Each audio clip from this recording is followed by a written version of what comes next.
separates your shadows from my soul as these walls begin to fold.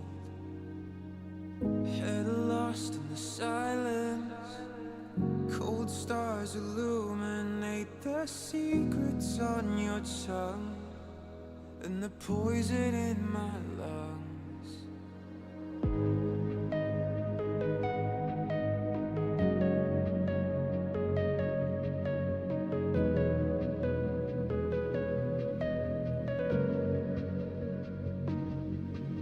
Where every passage ends, a new road begins. The further I descend in your labyrinth,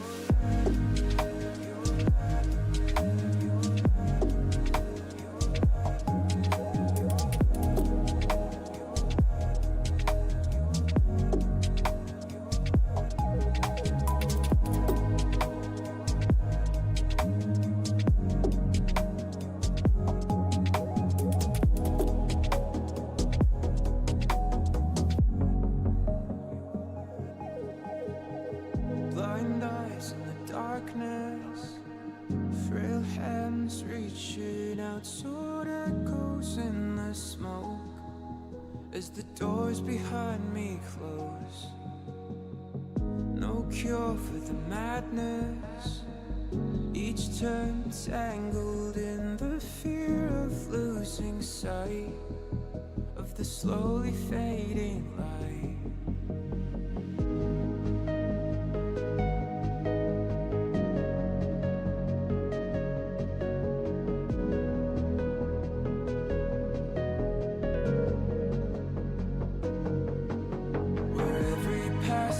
Ends, a new road begins. The further I descend in your labyrinth.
Welcome everyone, my name is Star Drago. We have our lovely... Actually, introduce yourself because your name is difficult to say. Yeah, just call me Krasnosets. Hello, ladies and gentlemen. I am Krasnosets, who is a Bengali guy living in Germany. So, yeah, that's my introduction, if I might. That is a difficult name to say, so we've got Crazy Chris with us, and we've got a really great upper bracket semi-final for us that's actually going to determine who's in the grand finals coming Sunday. So the loser of this match will go to the promotional match tomorrow. So they still have a chance at it, but it's not going to make life easy for them. We have Pannuhuone versus Make Your Destiny, the old RPT server, now under New York. Can't wait to see how this goes. But then we're going to go into map bans quickly. Well, Wow, I do that have some is- information on the screen as well. Well, yeah, truth be told, it is Consulate, Nighthaven, and Clubhouse. So I kind of know how things are going to go on Nighthaven because I have seen the players of MYD, or should I say RPT, as they were before, picked up by a renowned organization. So I kind of will be having some expectations of the map of Nighthaven, but Consulate is something I haven't seen them in action. But at the same time, I'm kind of confident that it is Penhouse, or I think I said the name correctly. Penhouse, I think. They selected the map of Consulate so that they can show off their own strategies here. But at the same time, when it comes to Clubhouse, well, that is kind of a bread and butter map of the map of the game as a whole here, Star. So it's gonna be Consulate. What's gonna be your thoughts? Like, who do you think will be targeted, and how is the first half gonna go down? Well, as we can see with the ban for Clash and Grim already, I can say this is going to go in the favor of MYD. I'm going to give them the benefit of the doubt, knowing that, yeah, it may be a new org, but it's still the same experienced roster they had before. So let's see who the second ban is. They've got something, I'm sure. So certain, and truth be told, from the gameplay I've seen from MYD previously, at least, they can definitely focus a lot on those shields, especially on Montania and Clash. Of course, Blackbeard and Blitz also being in the equation, so not gonna be really surprised if they try to pull something off. And the moment I said so, there will be some counter-intuitive actions coming to the side of Panu, as they will be picking up Monty on this very first attack. So it's gonna be console office and meeting defense on the very first, but I kind of feel like it's gonna be an admin push, but then again, this is something we'll have to figure out as the rounds go. But overall, from the defensive side, it's a very standard push, including the Lord himself from the side of Anarchic. You're right about that. As you can see with the drones, we're just gonna have to wait a couple seconds. I've noticed something if you haven't noticed yourself. Because the Lord's coming out, everyone's excited for it, everybody knows they're here to punish. I don't think he's got the LMG with him, so maybe it's just Capcan and a skin. Yeah, it's got the bearing 9 instead.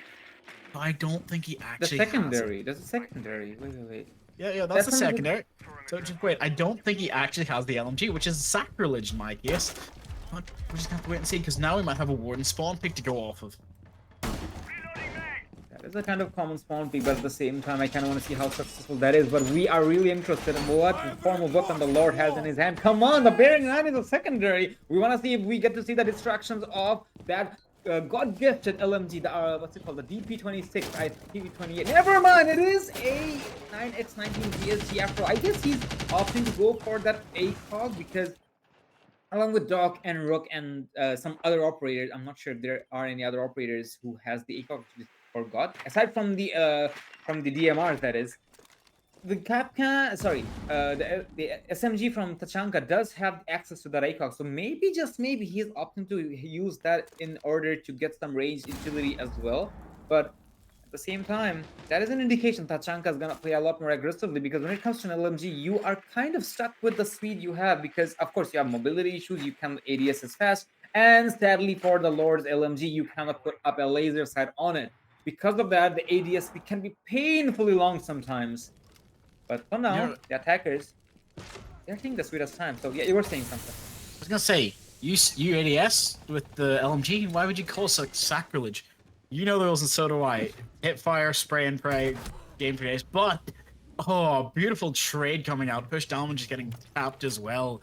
But I'm actually kind of sad to see Smoke go so early, especially when Monty's still in the field. But, you know, Lumen's just gonna sit there in the corner. Hopefully, might be able to get another pick on this next operator. Buck opening a rotate hole for the person trying to come in through yellow.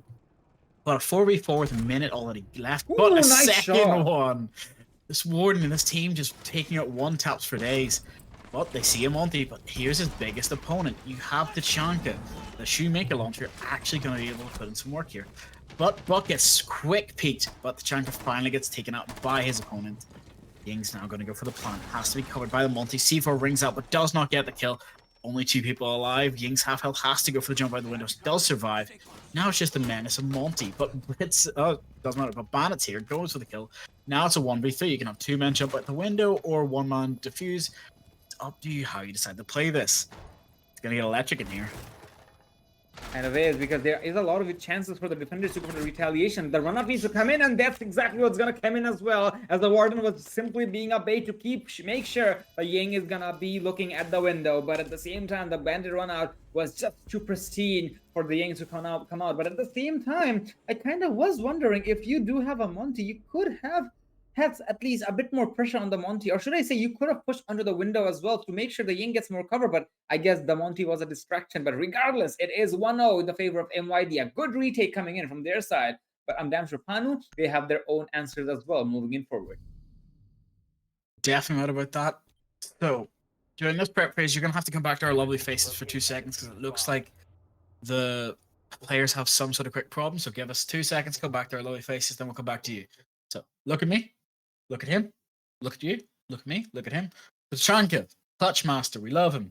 He helped put on some work and, just terrified the Monty a bit, so he got fearful of the Bandit. When a huge German man starts running at you from a biker gang, you know to run away. So, wow, so that's how it goes. That's one way to put it, yeah. Well, truth be told, at least from my experience, the bikers I've seen here, like, crazy wholesome. I mean, they are, like, built like trucks sometimes, but holy moly. It's counterintuitive, I know, but I don't know, man. You were saying, please go on. No, I love them, honestly. All the bikers I met when I was in Germany were lovely, nice people. And say, oh, it looks like we will have to go back into the match in a second. Yep, there we go. We missed the prep phase, but as you can see, we have Mira. Oh, Deimos as well. Deimos has 3 people tracked, one being the Bandit who's stuck in this hallway, actually. But we have a Mira Bandit. Sorry, go ahead.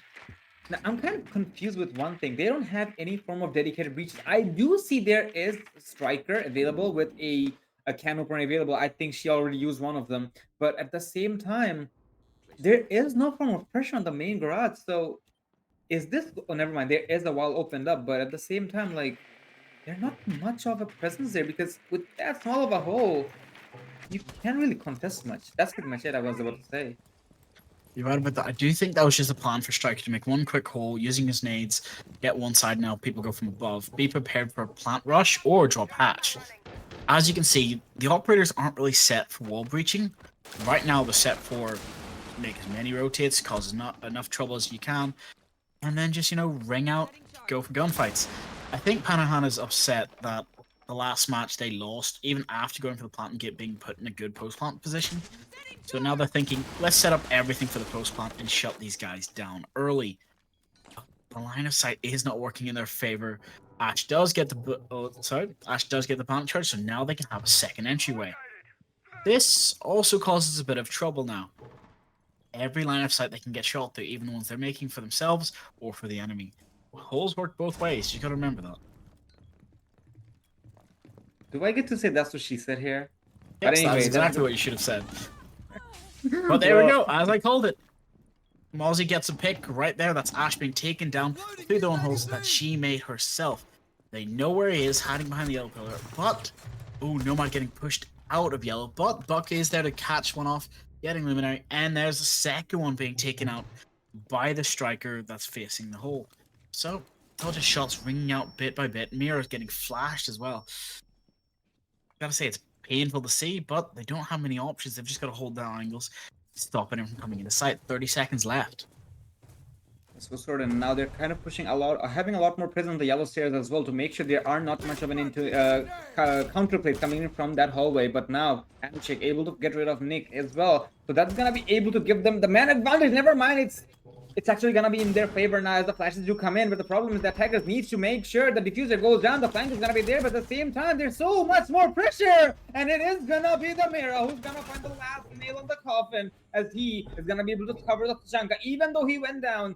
Good God, it kind of felt like it's gonna be real messy from the side of MYD, because even though they had a man-for advantage, they didn't have the positions, because after the player went down on the yellow hallway, on the yellow stairs to be precise, there were not much of a player count available to that Pandinal, even though the Buck was low on HP. But good God, the Mira was ready for all the actions which could have come up to him, and making sure the team also survives. 2-0 to the side of MYD. Definitely with that. And we get to see more of that vector punishment coming out as we go to Piano. Piano being one of my favorite and least favorite sites on this map, just because of the fact of I get to pick my favorite operators, Tachanka, I get to pick Bandit, I get to pick Fenrir, keeping people out of sight, great use, great utility. But it also shows me that it's one of the ones that's easy to rush. If you're not paying attention, if you lose upstairs hold, it's so difficult to try and win this place. So, question for you. Are you expecting a rush from Pannuhuone, or are you expecting quick plants? Because right now it looks like it might be a rush time. It very might well be, because we do have a sense in the equation. So if they want to take a rush from onto the main stairs, or sorry, into the main entrance, they should be just fine, because after that they can't even open up the utilities, or should I say the wall right next to the entrance. And I am not sure if the Capitao has any form of utilities to support that. But in case he does, however, it's really gonna be easier than you can expect, because think about it, all you need to worry about after the rush is just yellow control, and if you have that, you have a free side as well. And that's exactly why I understand why you said that this is you have a very toxic relationship with this objective, because you get to play your favorite operators, but at the same time holding onto this particular area when it comes to a horizontal push, it's kind of complicated, because think about it, you still have a big ass door onto the spiral stairs. You're right about that, but I think they've got another problem. Listen, Ash still trying her best. Well, sorry, not Nash. You have Ash being taken out early, and now it's a 4v5. A minute already gone, and that's not what you want to see. Undoubtedly, not to mention, it was also a C4 coming in, so I'm not sure if it was the Bandit or if it was the Mirror. I do believe it was the Bandit, as he has been refragged, so the locations were undoubtedly revealed. But still, that is your entry off the board. But at the same time, kind of retaliation from the side of the attackers as well. But truth be told, still need to take a lot more map control, at least on the first floor. The second floor, I understand there's a lot of presence from the Fenrir and the Mira, and I believe the cameras have been hacked. That's why the cameras have been taken out. So the Dokibis are definitely allowing the defenders to bite their own nails. Otherwise, it could have been free intel for from the defenders. But as of now, the attackers still paying a lot of respect to the defensive side, as I do see a huge presence onto the pillar side and also onto the spiral hallway. Nice attempt from Nikkei, but he will be the first line of casualty over here, as there will be an attempt of a refrag inside the Dokibi, but these footholds are really working against him, as he can open up the lines upside with the DMR, and that's exactly what he's going to do the moment I say so. A frag almost came out, but regardless, it is going to be Raston who was traded with Tycho. You're right about that working out amazingly in their favor, becoming a 2 versus 3. Dokebi and Sense being the last two operators left alive, while having no top floor control. Valkyrie cameras for days. Still, they've got to remember to destroy what they can, but even now, only 30 seconds left. They have the fuse in hand, but the call-outs are ringing out. They know that somebody's trying to go for the flank, but they get caught from the window. That's Valkyrie getting another one on the board, and here comes Sense. 1v1, and Valk wins it. Laman is an absolute menace right now. Pun intended, 100%, but at the same time, the call-outs, or should I say the rotations from the side of MYD is just too pristine perfect, because think about it. Even when the players of Pannu are able to punish the aggression from the side of MYD, they can, and they usually are going for the instantaneous refrags, and that's an indication of how strong they are as a team. But at the same time, this is still 3-0 Pannu. If they want to make a rotation right here, this is their moment to make an equalization. Otherwise, the side of MYD will have a lead on the first half. A Ying has been banned out along with a Mera, so Mera ban is kind of understandable, but it kind of feels like the players of MYD, they're going for free bans at the moment. They feel like that, okay, they are playing a particular operator which may be oppressive down the line, even though which has not been. So they're just taking that out, as they know they have a Ying player on the board, at least considering the fact that they are going back on the top floor with the exact same lineup, except for the Fenrir being swapped out by a Goyo, I believe. You're right about that, but I finally get to see it. I'm too happy. I'm sorry. We do have the Vector on the Goyo, but you know what's even better than that? The LMG onto the Chanka. Oh yeah, Finally right. being pulled out to be an absolute menace to society. So here comes the biggest play they have now. They're going back upstairs. This isn't split site. This is top floor hold, meaning that they don't have to worry as much for downstairs, but they're going to. They have the Warden, they have the Tachanka, they've got everything to stop people jumping into site randomly. But Goyo Fire can actually be used quickly as a good deterrent, or if it's placed on barricades or anything like that, it can just completely stop people from being able to repel close. But I don't think that's where their problem's going to be. I think they've decided they're going to play to the aggression. MYD has set the pace for this match. 3 rounds in, their defensive half is really helping them. Would you count this as a defense-sided map? To some degrees, yes, but at the same time, I'm not gonna say it's extremely defensive sided like Villa used to be back in the days, because it was insanely difficult to attack Villa, or some other maps I can't recall the names of. But this one, at least you know where you start from. For example, in Villa, you don't have much options. Like, you have to start from the closet, or sometimes you have to start from the garage. Even some teams wanted to be a bit more creative. But over here, yeah, you have options to start from piano. You have options to start from the skylights as well. So as you have that freedom, I can't quite say this is an insanely defensive favored map, because it depends how much map control you take, including Chalet as well. Because the moment you take control of some particular windows, for example, K9 or maybe the bathroom hallway, you can have insane control of the map just by taking that out.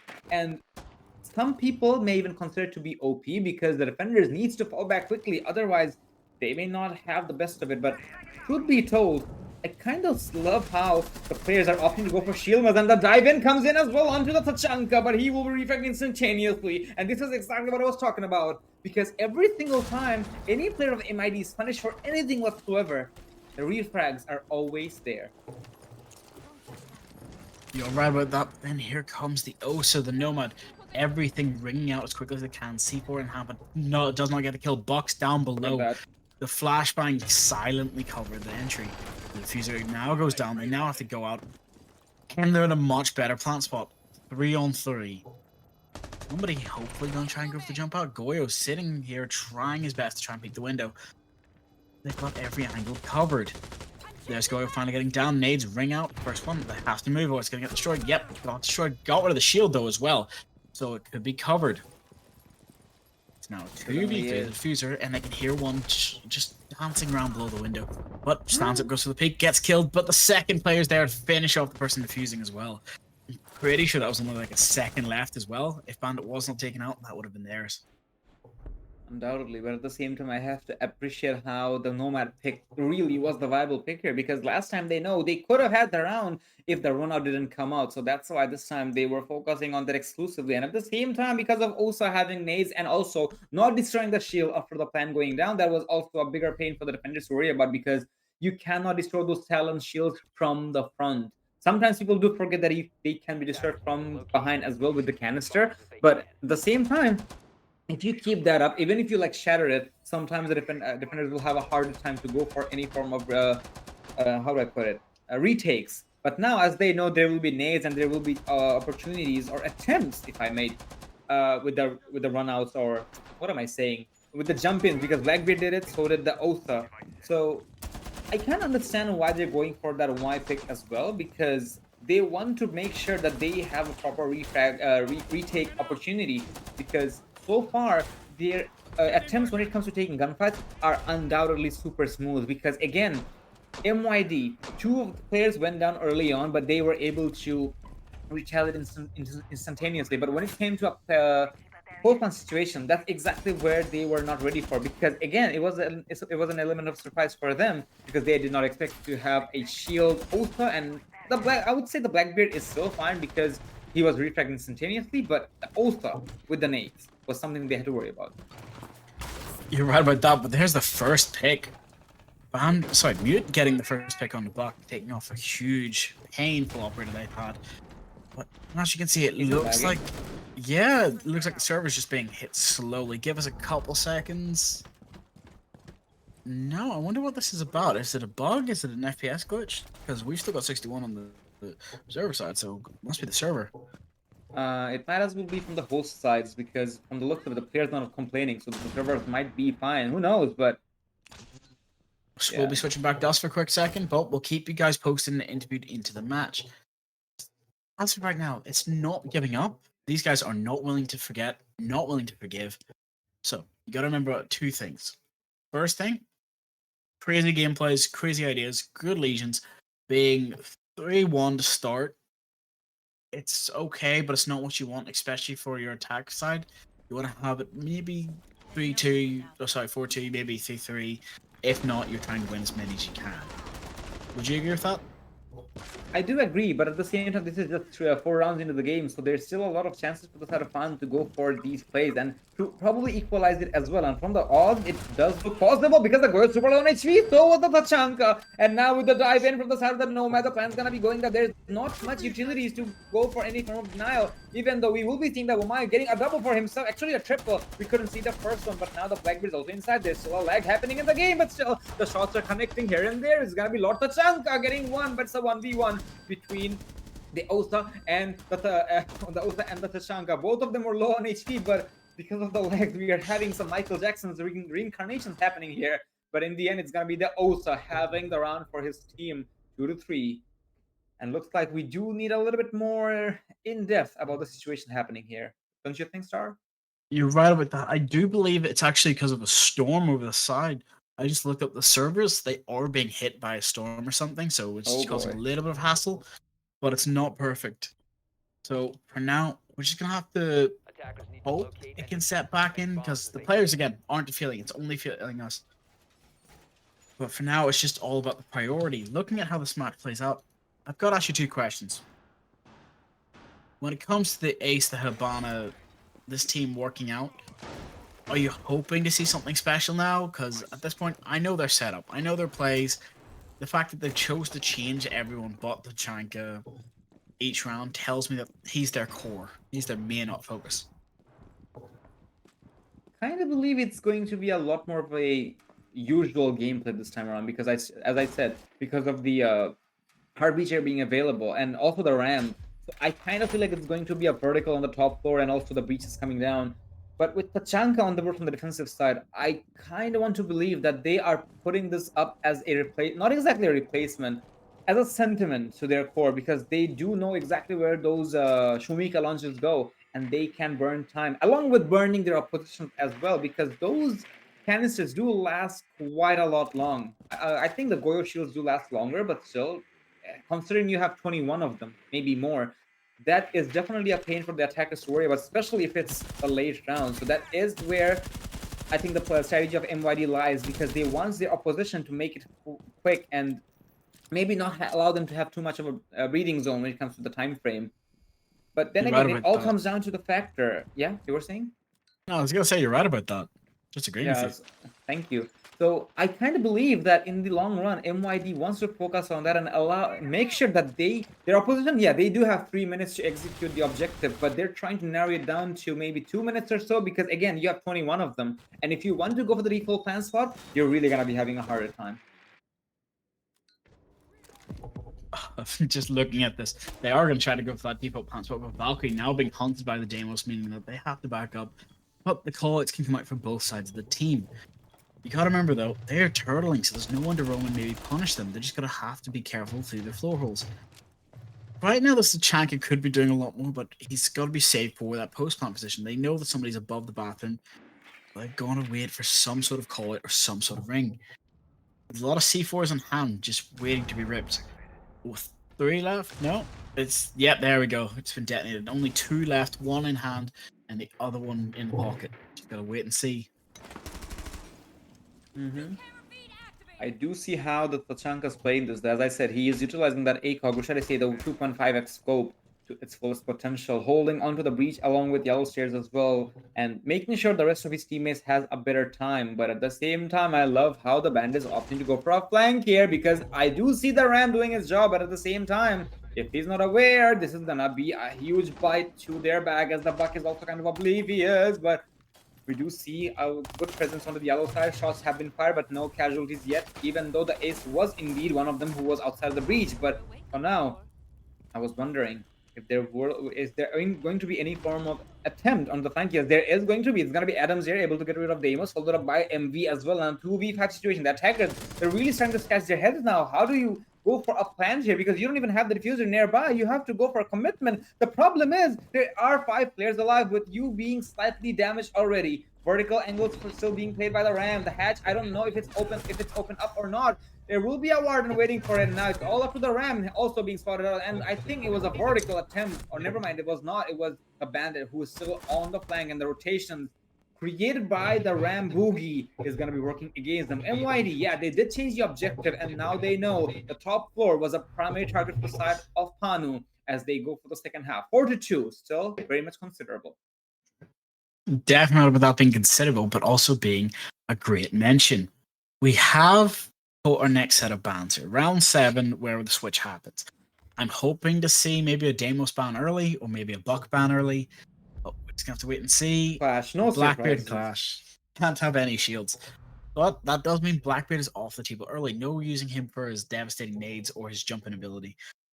For now, let's hope for a Goyo Mirror maybe for the defense, and on the attack, Amari. I'd love to see an Amari back. Just a waste of it, I'd say. I'm not sure if we're gonna see that though, but sometimes people may even go for a meme ban and just to flex on the opposition. But looks like Goyo will be banned after all, and I do understand why, because a lot of teams do play that vector really aggressively, especially with Mera. But now imagine that vector having an ACOG as well. That's exactly where you get a recipe for devastation if you have Goyo unbanned, and especially if the Goyo knows exactly where to put those canisters, the Volcans as well. But anywho, that's not going to be something we're going to be seeing in this half for the time being. Ying being banned out makes a lot more sense because, come on, Pannu played Ying, so of course MYD may even think of giving them the taste of their medicine. But having a glass, this kind of gives me the vibes of the previous match as well from RPT versus, I forgot the team name. So I kind of am expecting to have some repels coming in from the side of the glass, because I can't remember what was MV's previous IGN, but I do know for a fact the players of MYD or previously RPT's back, they know how to play glass and they know how to make sure their opposition keeps a warden consistently. Definitely with that. We're happy to see it. Oh, and another just FPS drop in there, so you'll have to give it a quick second. But as I can say, I do like to see Smoke. Smoke is an operator that gets to see a lot of play, but not as much as compared to Ella now, which is even weirder. So we've got the 2 British. We have Ella, we have Tachanka, and we have Jaeger. There's no actual wall denial here. So they're planning on going for gun sites and planning to stop anything they can with as much utility, information as they can get. But inside of having an Ella, do you think that's just for pure effect or pure gun skill? I want to say the second one. I think it's going to be because of the gun skill, because if you happen to know how to control Ella Scorpion, boy, you don't want any more guns in your hand actually, because that gun is technically a A10 Warthog just on a mini pack. Well, not to mention Ella's speed as well. I'm damn sure Ella also got her impact grenades back, so that does give me some vibes of Year 2 Season 3. Oh boy, Ella was a menace back then. I'm not gonna say she is the same menace as she used to be, but hey, we still have those nightmares every now and then. But the nightmare is gonna be distinguished because we still see an Tachanka from the side of Roston. And I do love how these players are opting to keep the same operator. I mean, not exactly identical, but at least they are having the tradition here to make sure the times are gonna be burned. And of course, because the ACOG being present, because I do see the Russian ACOG in the hands of Tachanka. Well, now that the fact that you have the independence to choose any scope you like, well, I do love that actually. So it's technically the Lord's choice to have the scope from the motherland. You're right about that, and to be fair, I do love the Russian sites. But with only 1:10 left, 5v5, everyone's still up. They know there's a glass in the board because they heard the gun ring out. It's all going to be up to whether or not they plan this for an attack strat, plan it for a post plant. They only have a minute left. Nobody's dead, so I think it's going to have to be post plant with the Finka. I do believe Finka gives a little bit of a boost to Mute being shot through the floor as a little jump, and that's painful to see. because I'm pretty sure that's the holes he set up for Thatcher.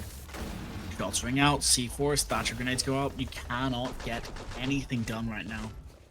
But the diffuser is going to go down, and it's planted in the last seconds. But every shot rings out. That's Pannuhuone getting taken out bit by bit. MYD's got to go for the swing. They know there's one person on the window, but they don't know exactly where. Tachanka is getting tagged.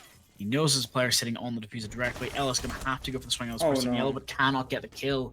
MYD get the plant and cause as much havoc as possible. Oh, unlucky. Just barely lining up their own shots. Gotta love how the players of MYD played this out, because think about it, they had full control of yellow stairs, then they waited out for the Thatcher to dive in, and then they went for the small door, and then they pressured up to the players to go for plants as well. But at the same time, the Tachanka was in a real prime location to deny the plants. And again, considering you have 21 canisters, you can simply spam them even if you don't know exactly where they're going.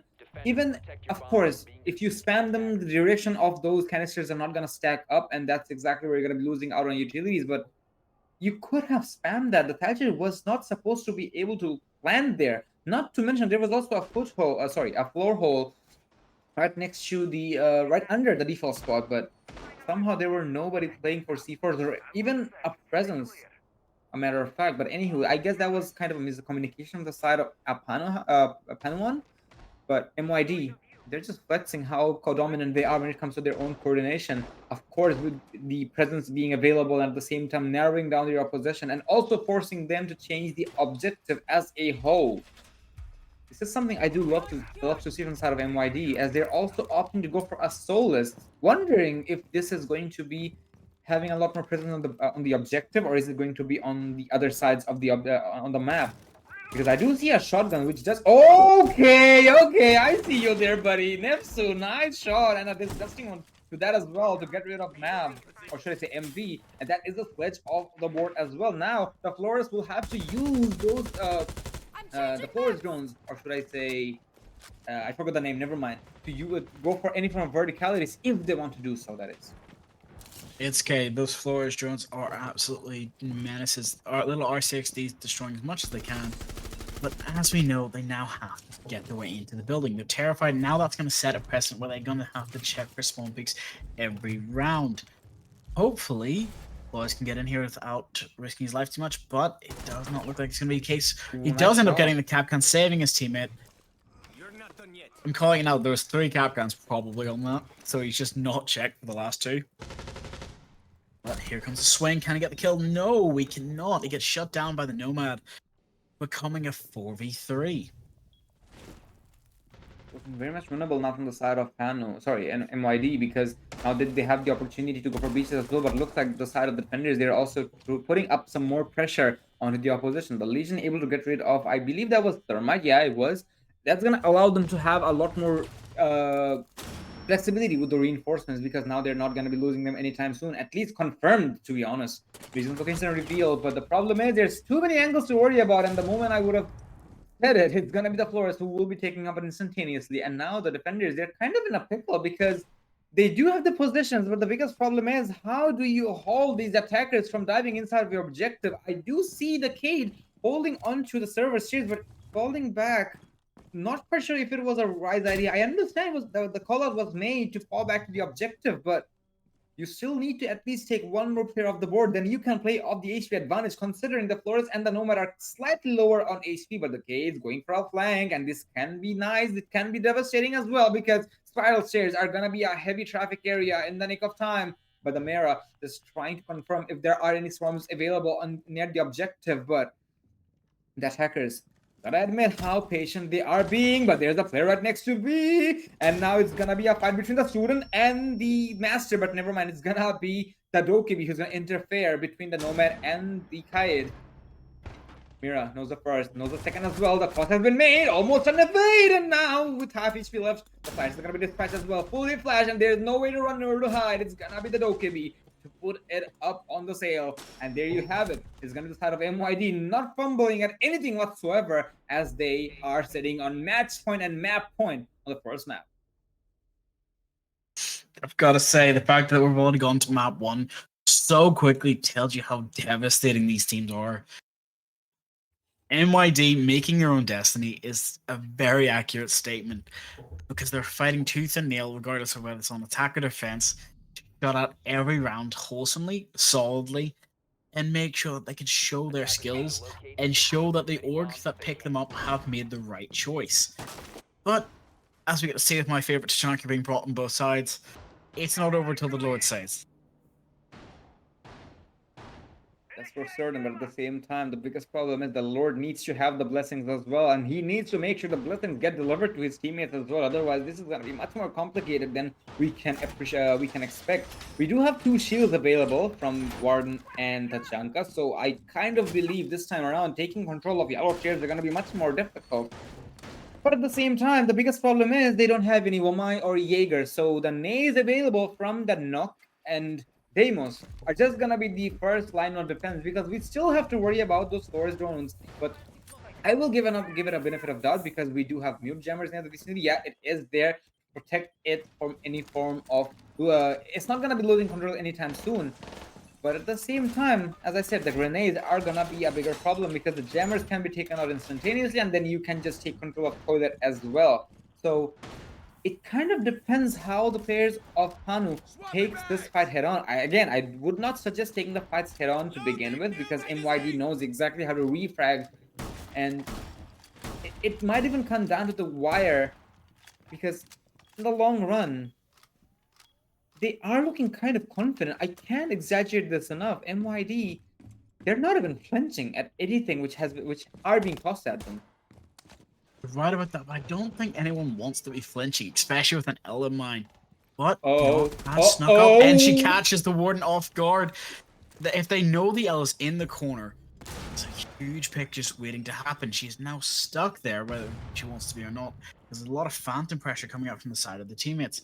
Tachanka hopefully going to try and see if we can get the person trying to rotate the spiral, but no one is there. Nock has disappeared like a wind. Here's the thing. Now it's evened up to 4-4, but losing 0 compared to losing Warden, that is a huge difference. Smoke getting lightly tagged. Tachanka's got to make his decision now. Nock's still trying to go up these Visa staircase. Reloading. I love coming up service, but it's not working for you. You gotta try and wait those Elagumangs come out too.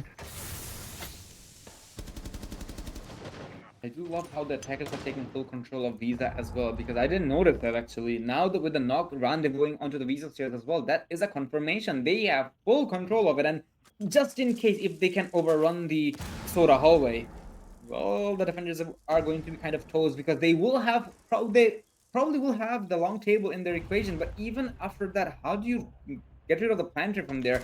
Hopefully for the side of the LA, able to get something. Okay, Rastin, good timing on him as Nike able to find one more onto MV. Now it's all up to the Grim to make a 1v4 happen. Very much possible, but the problem is the locations are revealed, the shots are gonna be coming in, and there you have it. The Ella will finally make sure the team stays alive on match point. And I gotta admit, in the end, it was indeed the gunplay which was the reason for the Ella pick, because look at the recall, look at the control, and of course the Ella getting insane value as well. 3-6, still match point for the side of MYD, but now the defenders need to keep themselves alive for 3 more rounds after the second ban. You added that about that Pannuhuone just not having it work out in their favor that time. Sorry, Pannuhuone having it work out in their favor. MYD unable to close it out. Let's see which the third band's going to be, because this is where it's going to make or break their time of the attack and defense. Dokebi and Mute being taken off the board, meaning only Kai and Bandit are there for any shock resistance, unless you use a Mozzie for drone resistance. Because right now, we get to see Lucy with the Wobs for the first time. We get Fenrir, Warden, and 2 defenders left. Blitz, Sledge, Deimos, Thermite, and Twitch on the attack. Sorry, Nomad instead. Legion and Mirror being brought on the defense as well. Attackers need to locate. What do you think of the lineup here? I kind of feel like this. Is this a basement defense or is it back to the top? I believe it's a basement defense. So if it is a basement defense, truth be told, I'm kind of expecting a server rush from the attacker side because of the blitz being available. Most of the time, you just open up that single wall and just dive in because a lot of teams sometimes tends to forget there is. Oh, never mind, it's not a basement objective. It's actually a piano defense instead. So, well. not too much is gonna change here, to be honest, Star, because think about it. You can still take control of the main door and then probably allow your teammates to go above to go for any verticals, or maybe to contest the verticals, or allow the defenders to have some space and make sure they fall back to allow a bit more of a map control for yourself, and then you can go for your commitments. But in the end, it also comes down to the factor that how MYD takes this approach. I still see the blitz, and I gotta admit, I love how the shields are being utilized by both of the teams. I guess that is the meta after all. But in the long run, if as there is a Raura available, going for the top two kinda becomes a must at this point. You're right about that. They want to shut out the top four as long as they can, so they can actually go inside and just hopefully grab a plant on one of them. But they don't need both sites anymore. With that war, you can close it off for a good while as well. And the fact that each of those Welcome to wars my has world, a timer, Nomad. you can't get into the hole. No, I understand. That's what he said. It's just too big, sorry. But now you just got to worry about the two operators in sight. Once they clear it up top floor, they can have half of top floor covered by two people, and then just push site with the last remaining three. Here comes the problem they have now. They know there's a mirror on the board. They know there's many terrifying operators, such as Lucy, such as Fender. They've just not turned out enough of upstairs to know how much danger is up there. No one's prepared yet, so they might just try to go for the rush strat, but it does. Oh, the diffuser is going down. I was right. Let's What? get the plant. I was worried about it, but he actually just walked straight in, smoked off one door, and got the plant down. I was worried about it, but it did work out in their favor. What? Here's the upside down repel from Nomad getting the pick on the warden. Just that kept him busy so he could not get the. Oh, doesn't matter. There's another one going down on the side of the attackers. Blitz being taken out. But Legion. Oh, Legion gets another pick on the Grim instead of an Nice amazing shot. turnaround. But there's the mirror upstairs. Now it's just a 1v1 between the mirror. User goes down, but mirror drops into the line of sight of MYD, taking her out. Ouch. That was painful, but beautiful nonetheless. Good God, I was completely oblivious of the plan going down, and holy moly, the players, they were really ready for it, and they planned it precisely. And of course, they wanted to finish the round, or should I say the map, in a much more spectacular fashion to farm some more style points as well. So they kind of did over here. So truth be told, I will appreciate the side of MYD over here because they did take the round, but at the same time, I kind of want to appreciate the side of Pannuhuone as well because the way they almost attempted the retake, because it was a 5v5 post plan scenario, they were able to bring it to a 1v1 as well. So that is an indication how well the situational aware also is. They were just caught off guard. They did not expect the players of MYD to just dive inside the objective and plan as if it was the beginning phase of Rainbow Six Siege, as we all have started. Because come on, man, think about it. When we started to play Rainbow Six Siege, the easiest strategy we could have done is smoke it off. We're gonna plan, and we're just gonna play post plan. It just gives me back goosebumps of those days, man, as if it's all over year two again, at least for me. You're right about that. I gotta tell you right away. It's just I love to see it. The old days of Siege, like I looked at him, I was like, he's trying his best. They might be able to do this, but they have to clear these top four players out. But then I seen the timer going down. I was like, is he really gonna get What? this? I thought he was gonna get shot, but no, he got the kills. So you're gonna have to give us all 5 minutes for a quick break. We'll catch you all in a little bit. We're just going to set up the next match. We're going to Night Haven Labs, remember. So here comes the test of skill. How well do you know this game? Because as we've just seen, Make Your Destiny is here to show them that fate is theirs to change. But Pannuhuone is not letting up. Yes, they had a few faulty rounds, but they're not a bad team. They're a really good team and they've shown it. So catch you guys in 5.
Faint lights in the distance, the thin line that separates your shadows from my soul. As these walls begin to fold, head lost in the silence, cold stars illuminate the secrets on your tongue and the poison in my lungs.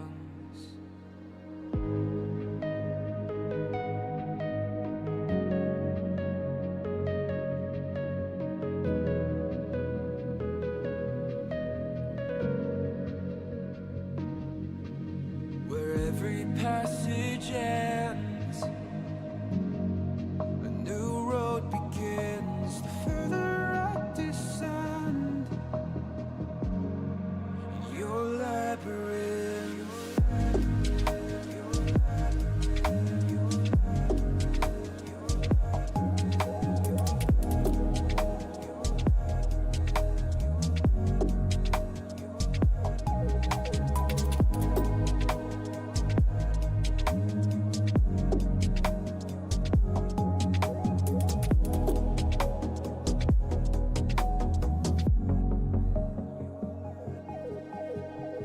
Blind eyes in the darkness, frail hands reaching out, sword echoes in the smoke as the doors behind me close.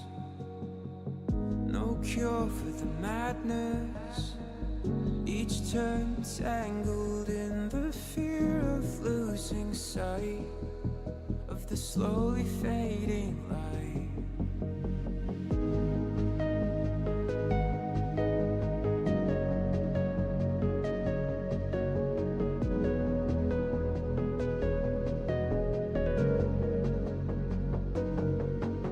Where every passage ends, a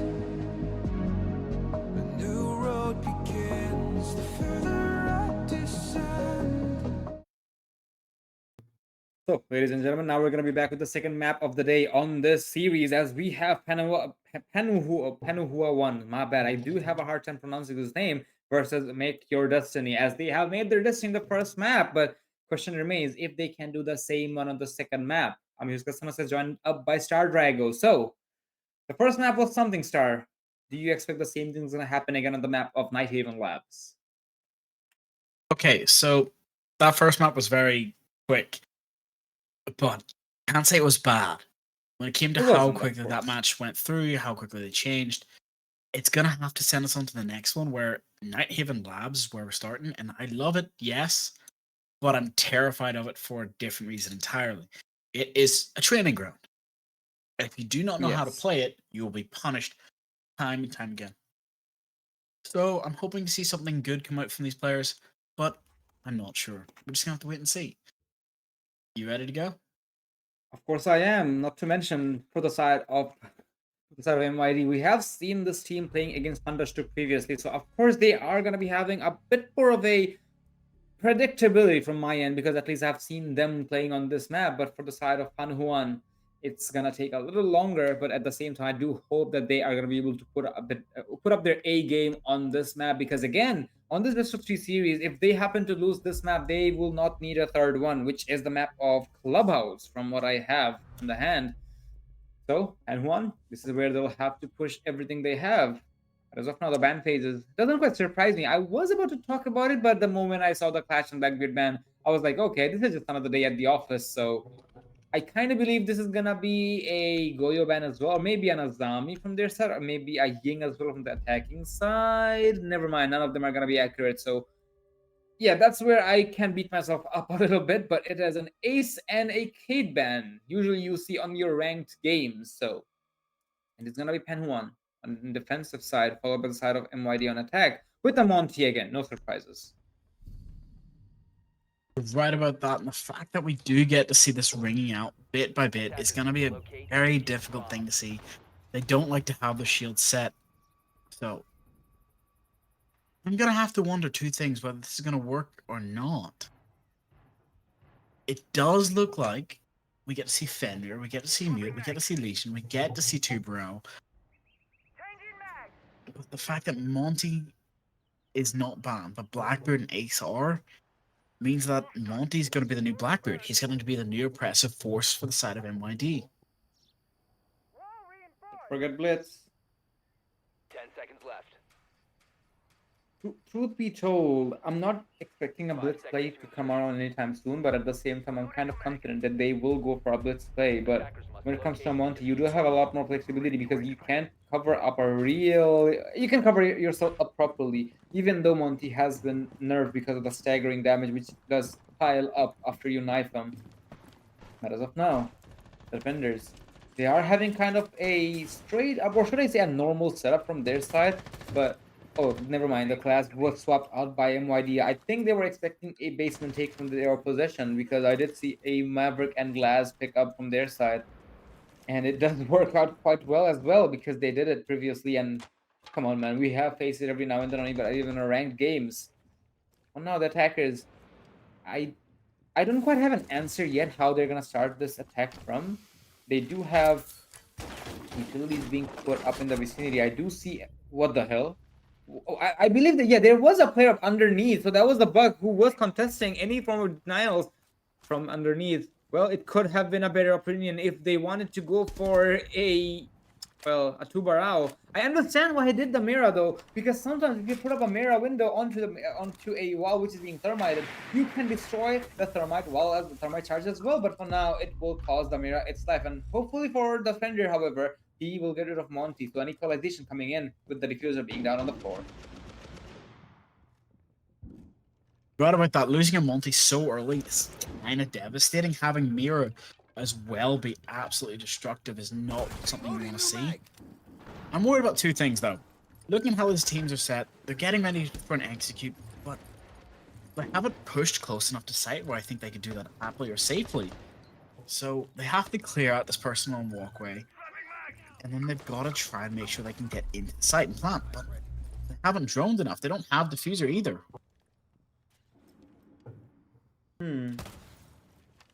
I kind of wonder, like, what's the game plan from the attacker side here? Because I understand that they are focusing on those vertical angles, because they were able to put some significant pressures, but sending a Monty all by himself with the diffuser as well doesn't quite make any sense whatsoever. But what does make sense is the frags coming out from the sides of the attackers, as they are collecting frags one by one. Now it's a 3v4 situation. Good for them is that they have full control of storage, along with IT as well, I believe, as the Mute is trying to as they're trying to like take the fights head on. It's going down to the wire actually. Now that the attackers they need to pick up the pace, and then they go for the commitment as well, but they're taking a lot more time than they should have because of the long line of sight from the side of the DMR. And now this is going to be a lot more complicated than we could have probably expected. As we do see attacks coming up from the defense of the Rastan, able to get a double and follow up with the side of the Tubarao as well to go for the cleanup duty. Again, the attackers, it was a slow start, of course, but at least they were able to put themselves on the track, even though with the Monty being off the board, they have manpower advantage. But what are you so afraid of? You have no control. I can think of a couple things to be afraid of, especially on this map. With all the runoffs, all the cutoffs, any way somebody can try and get below, it can just be a menacing, like, just a destructive power overall. Here's my problem. I'm realizing that when it comes down to taking on this site specifically, not the easiest thing in the world to do. Downstairs attack while downstairs hold, it includes a bit of roaming, but also a bit of element of surprise and randomness. Yes, you can turtle it, but a fuse ruins your day, a ram ruins your day, a Dokemi call. Don't even worry about roaming. You might not even be able to leave sight. 10 seconds left. I'm This is hoping the they plan start to of it. reinforce. No, reinforce the hatch. Don't worry about it. You might not get it though. Attackers are moving Now, out to hopefully for the locate a mute, he bomb. does have more than enough time because he is focusing a lot more on those storage walls so that he has a lot more flexibility when it comes to moving around.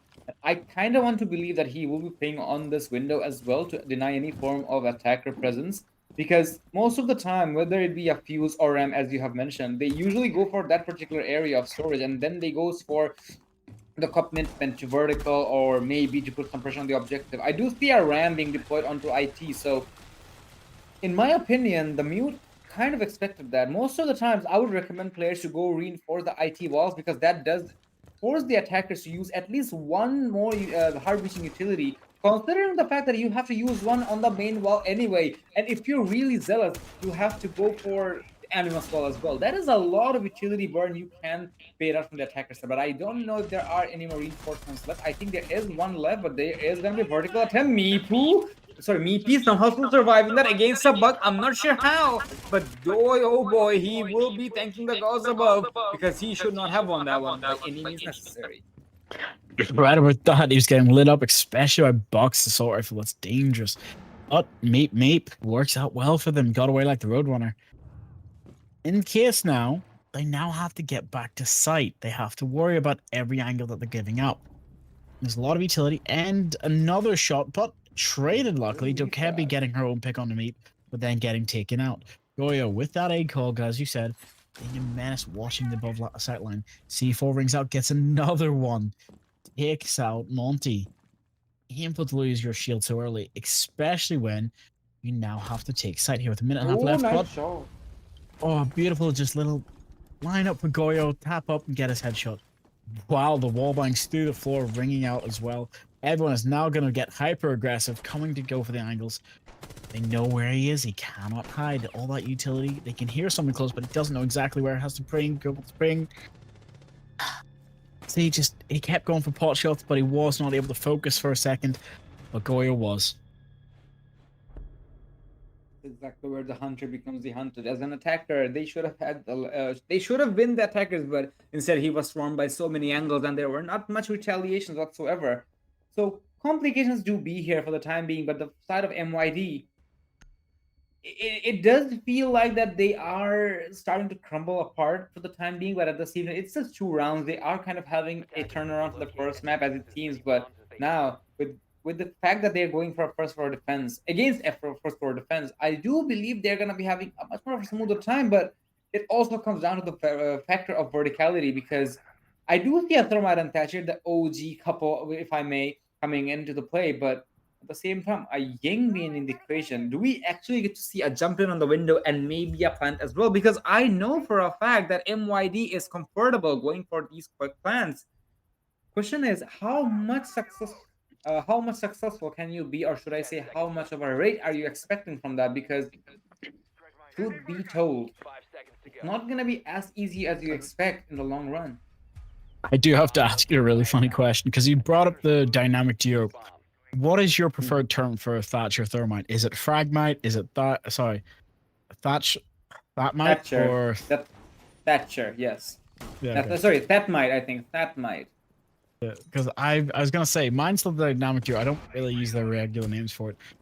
Having the fact that Deimos only has a Goyo on ping means the fact that they don't know much about anyone else hiding upstairs. It's a good thing that they do have him, that they can might be able to hunt down Goyo and push him out of positions. But for now, they're gonna have to worry about everything coming through here. One way or another, we don't have a lot of options here.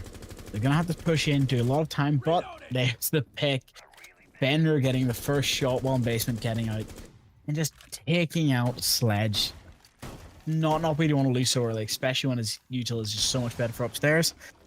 But there's no time. Truth be told, that Fender wants that. He wants to have that moment, era thrill. Weburn, okay, good wallbang's coming in. I think, yes, he did injure him, but he has no idea. Maybe there is a drone confirmation, but the Ying is not risking it, considering that the fact that he has the diffuser in his hand. This is going to be a lot more complicated than we expected, but at the same time, the confirmation does come in from the side of the Ying with the handgun. But at the same time, as I said, the Deimos wanted to be chased there, because now look at that. They have 1 minute and 20 seconds on the clock. You do have a chance to go for a commitment on the objective, but all the potential you could have had to go for a vertical or even breach. I mean, truth be told, this is an objective where you don't even need breaches. So bringing a Thermite and Thatcher does raise my eyebrows quite a lot. But the point I was saying is, where do you go from here? Actually, yeah, you have opened up the wall onto the IT side, but what's next? Their defenders can simply stay inside the objective and even play from the catwalks available. But for now, there's not much of an answer from their side, and looks like the defenders, however, do have answers, because they will be picking off players one by one as the clock goes down, and there is not much the attackers are able to find. There might be a Yin Candela dive in, but I think the Mute is going to be expecting that. Yes, he does, as there will be a lot more C4 shots in, and now he's just moving in with the shotgun. He is dived in now, planting, probably going to be planting behind the pillar, but why did the Mute push? Wonder why? And now it's a 2v3 situation. The plan will be going down with the Melusi being the only alive operator, and it's gonna be Lamine getting a double kill. And now we have a proper Rainbow Six Siege on its prime. Where are we even going? Where is it gone? Where is he? We don't know. They all fell into the back rooms. But you gotta be prepared. This is the Make Your Own Destiny taking the first round. The game is still Rainbow Six at heart. You all know it. There's still Spaghetti Code to love. So, are they gonna ban the Chanka just because how menace he was on console? Or are they gonna keep everybody in and then just ban what they need to? Here we go. No Maverick now, maybe? Nope, no Dokebi and no Mute. So they've chosen to target ban and ban for safety. I mean, We could see I a can Brava. understand. Maybe we can, but I don't know if they're gonna be opting to go for a Capcan play, though. We have seen Capcan in the equation, but usually Brava sees more presence if there's a Maestro or a Capcan. But anywho, that's something we will be having our explanations eventually. But I kind of understand how these players are played. They're not focusing on an operator which is unorthodox whatsoever. They are going for something which they want to be taken out completely. And I kind of love the wavelength they have, because the first ban they had were Blackbeard and Clash, which is understandable because both these teams know how to play each other's operators. And I'm damn sure in the second half as well, these operators will remain banned, if not Monty or Blitz taking the place of Blackbeard. But when it comes to the rest of the bands, it's kind of identical, truth be told, because Ace being banned for Cade and vice versa, so applies for Dokkaebi and Mute. So it kind of feels like that they are reading each other's minds, and they're like, "Oh, we banned that. Guess what? We wouldn't get the chance to play the operator which counters that particular utility, anyways, because even that's taken out of the equation." But for now, as we are going back to the top 4 side, we don't quite see a lot of changes onto the equation, except for maybe the Mute being swapped, being banned because of being banned, swapped for a Legion. Not exactly a Legion, I think it was for... not even sure if it was banned to begin with, but now we get to see the lines being popped up by the glass, and it's gonna be none other than the Tubarao, the first line of defense. Wonder why did he peek that? It was kind of understandable. There were no utility sounds either from any Thermite or anything, so... Ay, ay, ay. You just gotta love the idea that this is probably an ego peak. They were getting a bit ahead of themselves, and now they get shut down. And another one. But Fenrir does finally shut them down. But he still put himself in a really dangerous position when he realized there's still more operators outside that breach. He's wasting his bullets. He's now reloaded, thankfully. He has to be careful. There's half of his health taken away in one, as he's still upstairs going for a fight. He knows there's somebody waiting downstairs for him. Whether they're going to be able to find it, Lion or Fenrir are going to have to be in an indirect conflict now. 4v3 out, never mind, make it a 2v3 with Legion being taken out early from the blue staircase by Buck. Sorry, by Storage by Buck. Getting a nice little nasty angle up to the floor. Well, Maverick's still trying to find his head of the Fenrir. He knows where he is. He can see the idea, but he cannot get the shot. But he can hear another one. My goodness. The call out rings out, but Fenrir was actually there to shut him down. Now it's up to this Monty, whether he's going to be a menace one way or another. He's going to be annoying. He's just going to be getting in the way of this Fenrir, but he cannot get the kill. But Lion's there to catch him off guard and shut it down. MYD. They may not have a lot of rounds, but at the same time, they are really starting to get in the veins of their opposition, as it seems. 2-2 on the board. And I kind of want to know, how did the wall of IT became the wall of death? Because we faced at least 3 people, never mind, it's 4 people who died on the same spot. At least 3 were favoring the attacking side, so that's something the attackers can be proud of. But Attackers need to locate good God, that's something they really should have seen coming. For now, the defenders, they are going to be opting to change the objective, understanding that that is going to be something the attackers will do again. But the problem is they can do the same thing and even more as well on this particular objective of basement if they want to go for a smoke Maverick or smoke glass strategy. I do see the Maverick, so I'm kind of eyeballing if we get to see a glass. Never mind, it's gonna be a thermoctachi duo instead, but never mind, they are actually swapping all the operators they have except for the Bucks, so that is also an indication how flexible the players are, including a Blitz as well from the side of Taiko, I think Taiko Telco. 5 So seconds remaining. I wonder if this is gonna be something the defenders are gonna be ready for, because I understand they have a Legion, so there might be a prime positioning from the side of Exo where the Blitz might be targeting from. The main breach will definitely be covered by the Mira, even though there are no form of utilities to deny the wall breach. So having a vertical angle, yeah, that's gonna be something they will be focusing on a lot more. But considering there is the Blitz and a Ram as well, it's definitely going to be challenging to have any form of retaliation. And now with the wall not being reinforced, that's free real estate for the Thatcher, as he can simply use the breaching charge and also use them on the castle barricades. And Animus is free for the attackers to take. You're right about that and the fact that I'm pretty sure the hatch is still closed. The moment the attackers open this, it's still soft. It's not reinforced, so they can't open it. It is now up to these operators to decide. And as how they well. want to- There we go. The hatch finally opens, though. Now they go into the smoke, go for the turtle plant, but try to rush through. Calls this mirror to be opened and closed, making sure Are you nobody's in kidding sight. me? They have full sight control now. Ooh, it What? really just does not matter. They did not check the corners. Each operator taken out one at a time by the enemy. Now it's only the Blitz and the Thatcher alive. Everybody a who's problem. upstairs clearing did not work. It was a problem, as you say.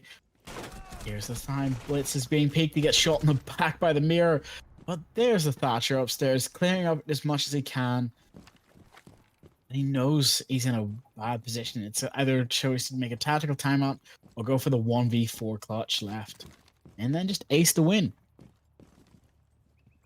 It's really gonna be challenging to say at the very least, but at the same time, I understand that they dived into from style points, but hey, my guy, you really gotta take care of the hatch as well. And I really expected the plan to go down. I'm not sure the plan was going down or not, but they kind of felt like they fell apart in front of the Mosley getting a double kill. And now look at that. All the players are just doing some friendship dances as well on their body, because somehow the attackers, it looked extremely promising from their side, because again, they took map control in a matter of seconds, but at the same time, they fell apart in a matter of seconds as well. They felt like Julius Caesar's campaign all over again. 3-2 in favor of the side of the defenders. MYD, good attempt, but You're I right. don't even know. No, you're right about that. It just came out not the way we wanted to see it. We should have expected more from them, which is now what I'm hoping, and I'm putting the pressure on them. Maybe that's the problem. But it's a 3-3. Sorry, it's a 3-2 on their attack. If they can win this, it becomes a 3-3. That's a great.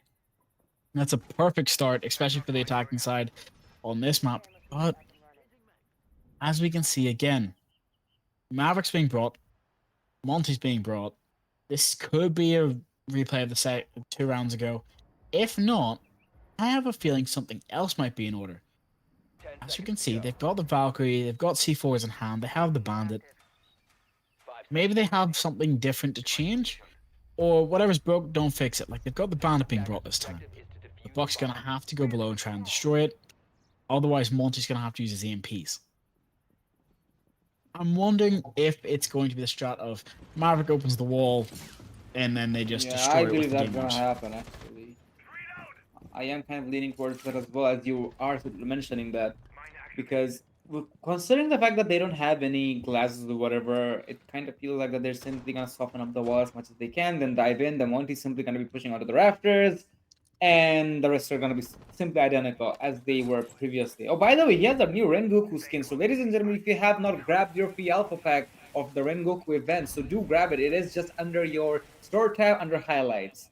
And boy, oh boy, they did make some amazing skins this time. I mean, most of them might be recolors, but at least the Rengoku skins, there are some things I've never been disappointed about. But for now, this is something the attackers are not going to be disappointed either, because the walls have been softened up and now the Buck's gonna be on shotgun duty. But at the same time, again, a solo Monty with the diffuser against 2 angry defenders with half HP lost already.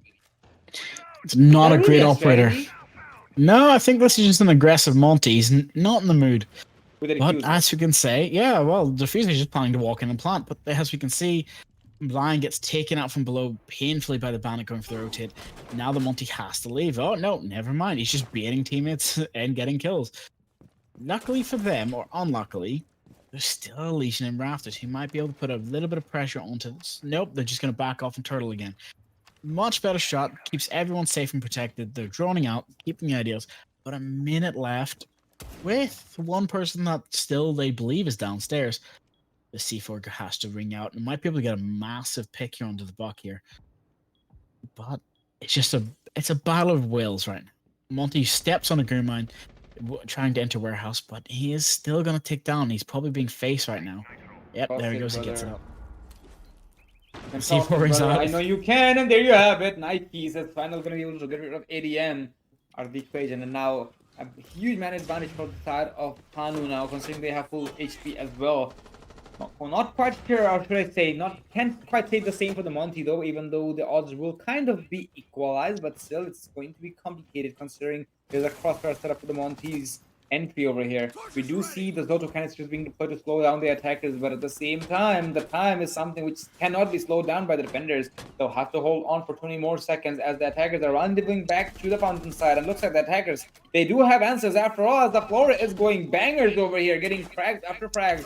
Locations are revealed by the Legion, known by the Legion, but looks like they do have a capitalization after all. And now with a shotgun in hand, it is gonna be almost a shit show and a half, but in the end, it is going to be none other than the Kubarao covering his teammate, because with the shotgun, yes, you do have the range with that super shorty. It's still kind of difficult to hit the shots because it is a Fender with an automatic on his hand. 4-2 as the attackers keep the lead and moves on to the side of Pannuhuone, keeps the lead on their defensive side and moves on to attack. MYD, what's going to be their answer on their own defense? That's a guide and ace getting removed. Now my question has to be asked to you. Whether or not you think MYD are going to take us to map 3, or whether they're going to win this out. How do you believe now? I'm keeping my hopes up for the side of Pannuhuone, truth be told, because they are really popping up for the time being. So there's a very high chance that we will be seeing Clubhouse in the play as well. So if it is, I'm all in for it, because again, Clubhouse is a rework map. So if it is in the play, we get to see Siege X, not Rainbow Six Siege non-X version. I'm not saying it says non-X, but when it comes to those rework maps, we get to see a lot more utilities, a lot more factors people keep in their heads. But the biggest factor that attackers will have to keep in mind now is the Clash being unbanned. And I know how menace of a team MYD is with the Clash being available. They usually will even put up the shield on any random location and play the MP9 off. So boy, oh boy, Pannuhuone, they better be ready for this, otherwise they might be up for a huge disadvantage. They do have a mute though, so I don't know how effective that Tubarao is going to be because mute jammers, they do jam utilities, but they don't quite destroy them. So the attackers, they will have a lot more flexibility if they can just get rid of the mute jammers. I'm just looking at it now, and it's like, how can they win this out? They know how the opponents plays. This is their first defensive half, so they have to set the pacing. Otherwise, they're gonna get rolled. And right now, this Clash is not here to make friends. This Clash is here to punish. But again, it's a Clash. When she's being brought and being used, everyone knows it. Everyone hates it, but they haven't found her out, so they've got more oppressive ideas. They want to make absolutely sure this wall gets open. Gonna Clash with a shield on her back, coming to server window. This tells this whole story, doesn't it? Tubarao slowing down the breach there for the Grim, but will still get opened in time. It's just for now wasting a bit of time. They see, oh, the wall is going to get opened on this side as well. And now they go for the pre-fire, but the reinforcement rings out at the last second, saving the life. But also causing a bit more time wasted. And now they know there's somebody on server door watching it. Clash, keeping the story going. Clash is giving phenomenal positioning away onto the electrical side, making sure that, yeah, if the attackers want to push this area, they'll have to go through him. They do have a Monty available, but the problem is the Monty cannot slow anyone down, but the Clash certainly can, including the Monty as well. But on the other side of life, the attackers can definitely open up the waiting room wall and then go for a pillar take.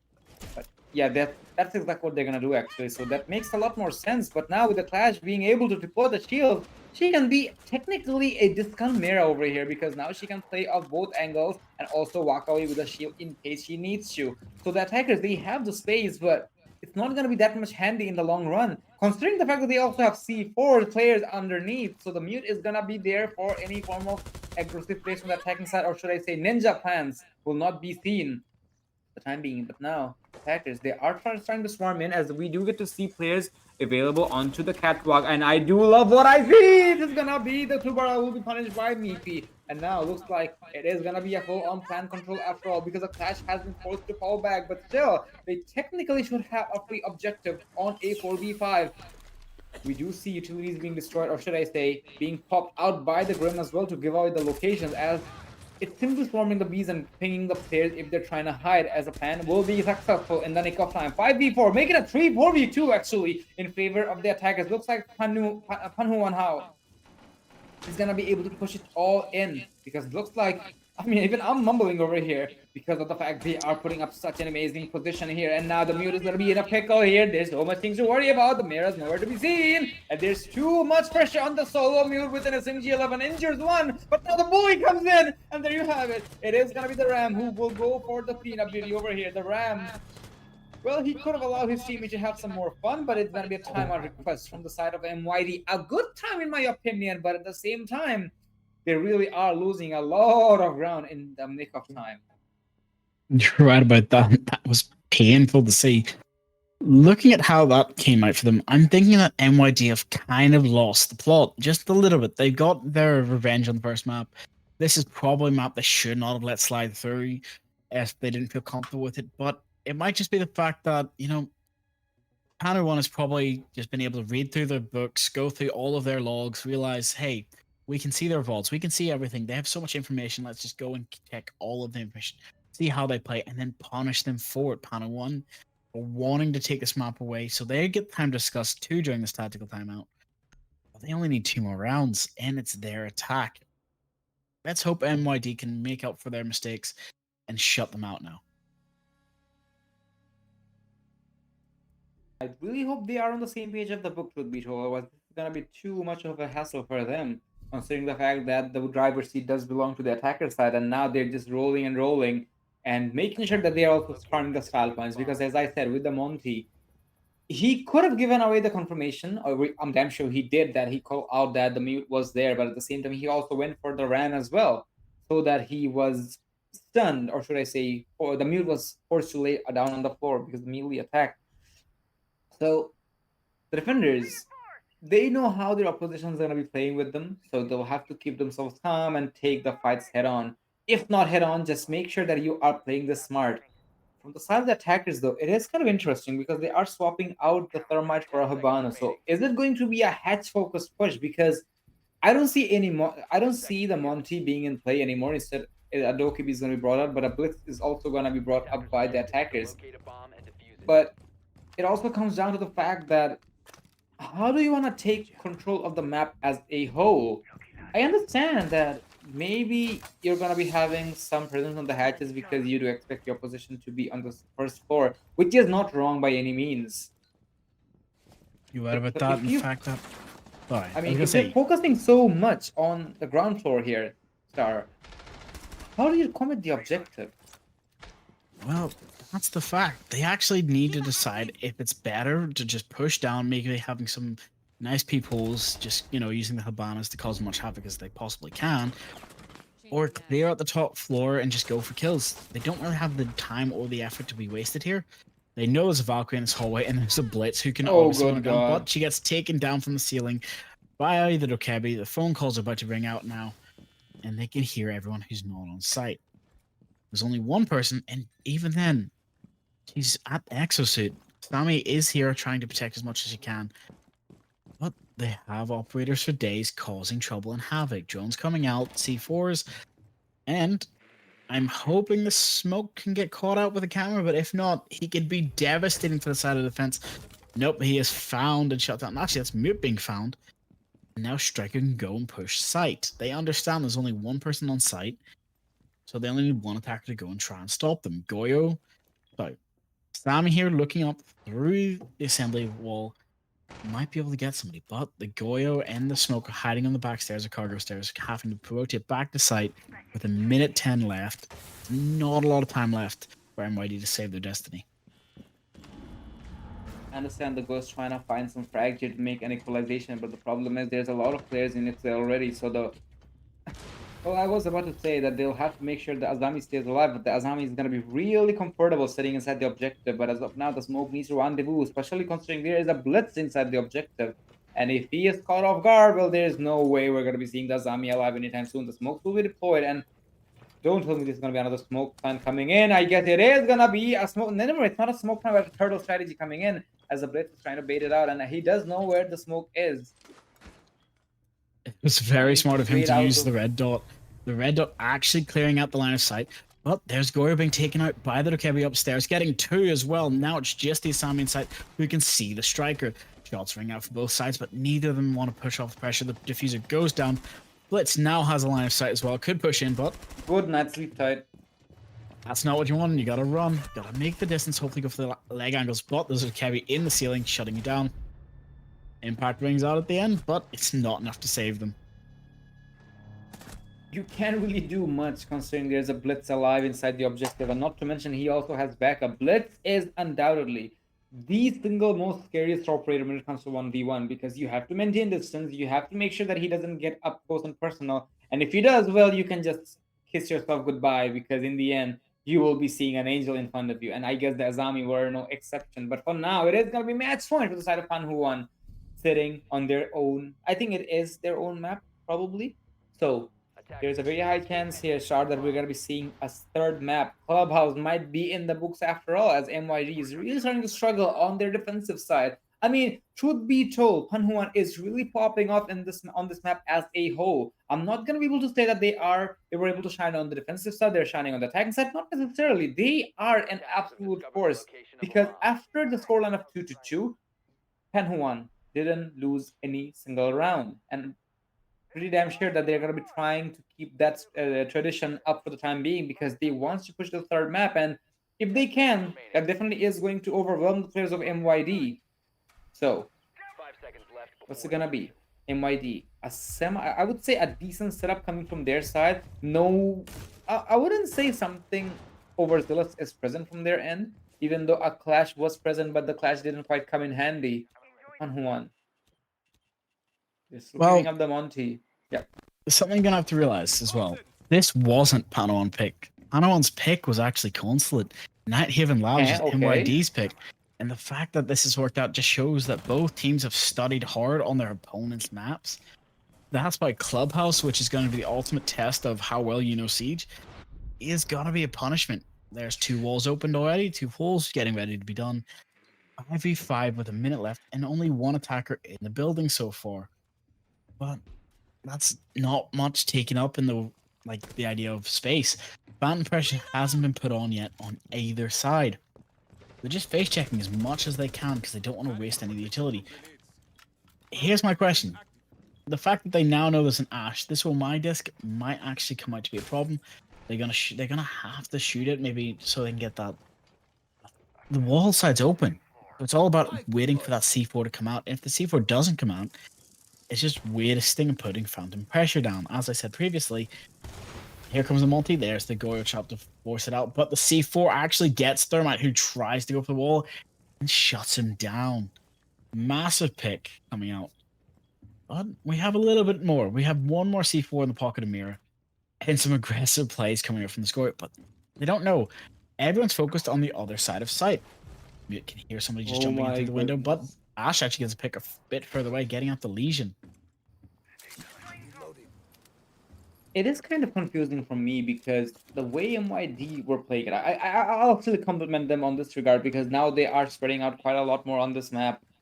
But the attackers, not quite sure where the thermite were, not quite sure where the thermite went down. But if you lose a thermite that early on, you are kind of funneled in to push into the electric side or maybe the catwalks as well. So why though? I mean, So- you could have had a lot of you were saying. No, I was gonna say. So to answer your question, where the thermite died, it was from the C4, from the mute when they were passing through, trying to get to the B wall. If they were able to get into the B Okay. wall, get into sight, they could have got the pillar plant. But it did not work out for them. They were watching it. That's where the problem comes out. They were ready and waiting for it, and it did not work. Yes. You can see here, well, my disc still in hand, still in pocket, causing absolute mayhem for any flashes or pushes. But Grim does get an answer with his kill, but Ash gets taken out. Grim gets taken out. It's a back and forth now. Oh, nice shot. Oh, right. And another C4. There's Mira's one coming out, which becomes a 2v2. They've only got 5 seconds to push inside. Monty getting tagged in the back, but not able to get the kill. Where my trying his best does get the kill on the one and stops the plant and the defuse. Any kill victory they could have had.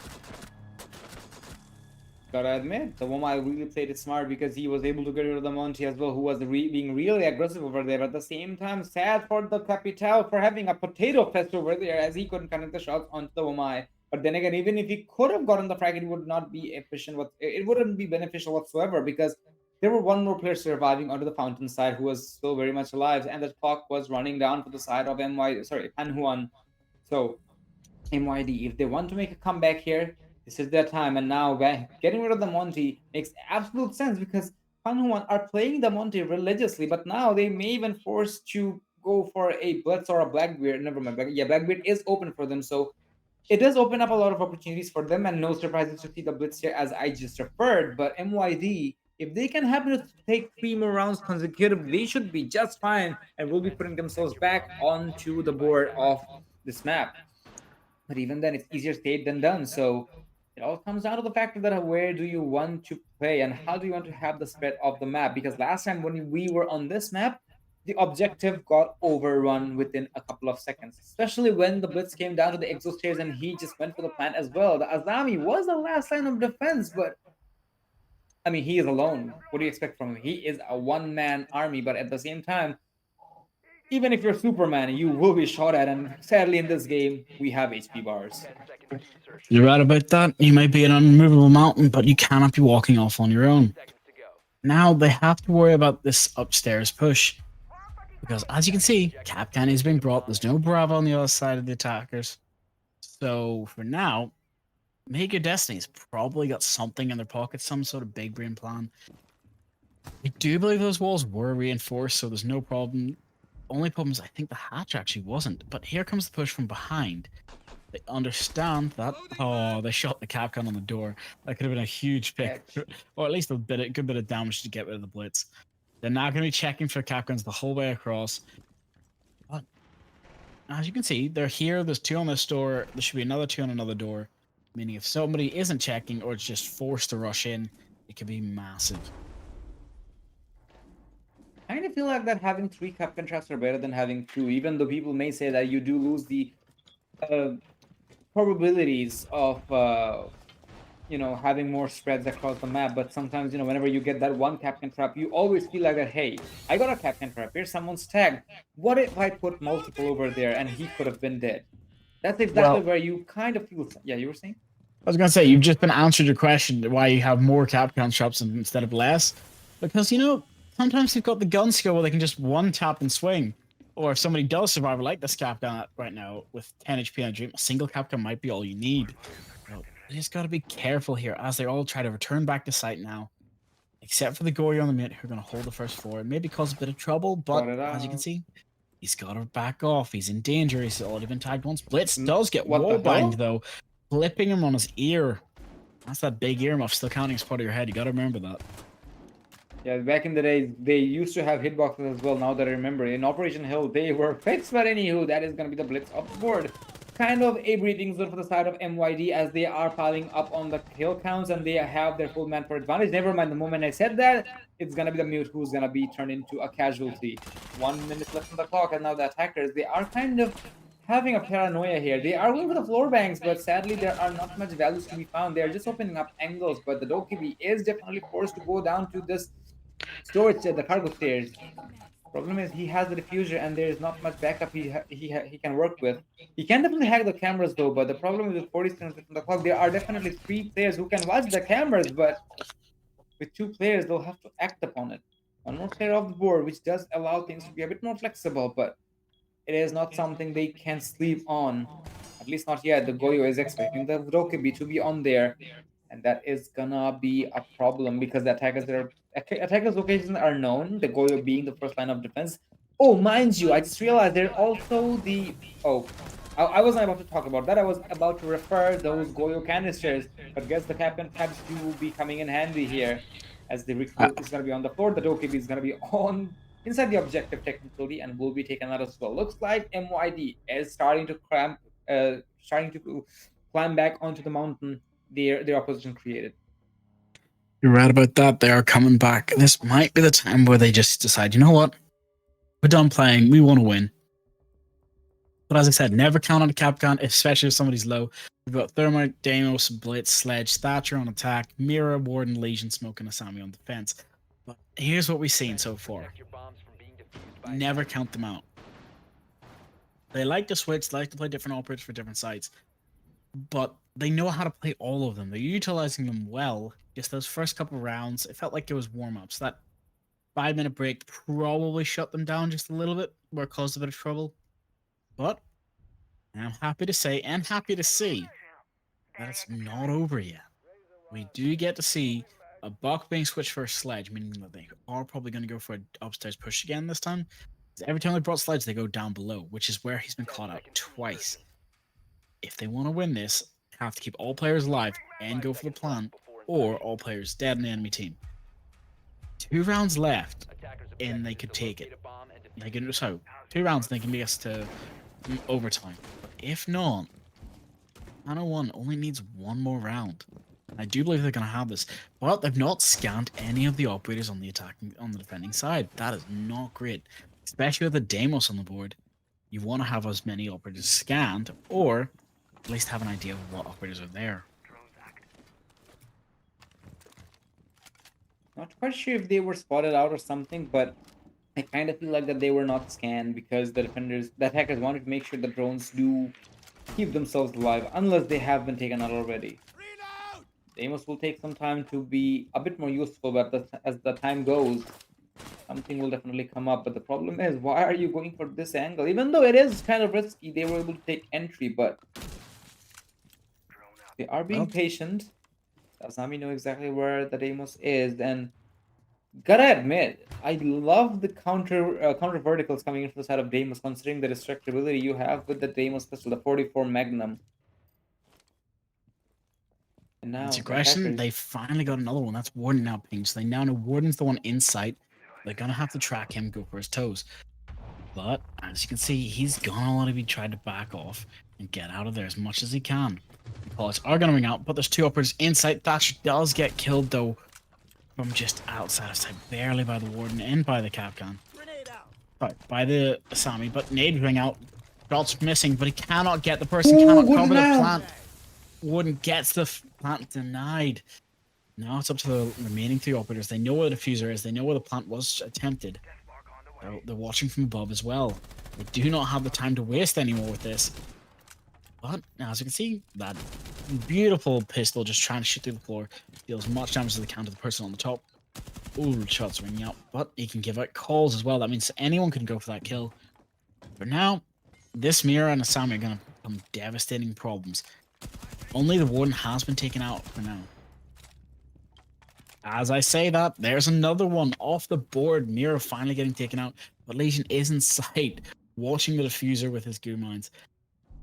And we've still got Asami with one in a pocket. What do you think about using her kunais here? How do you think that's going to help them?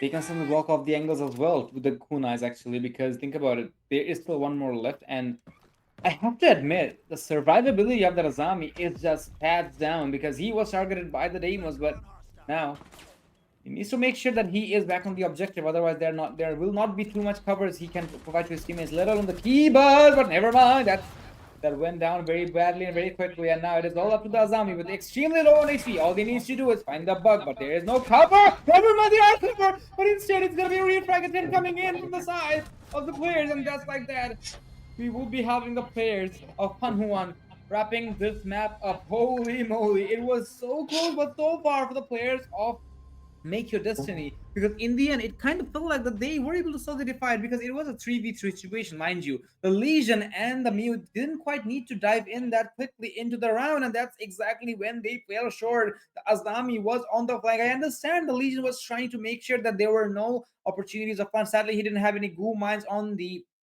diffuser either.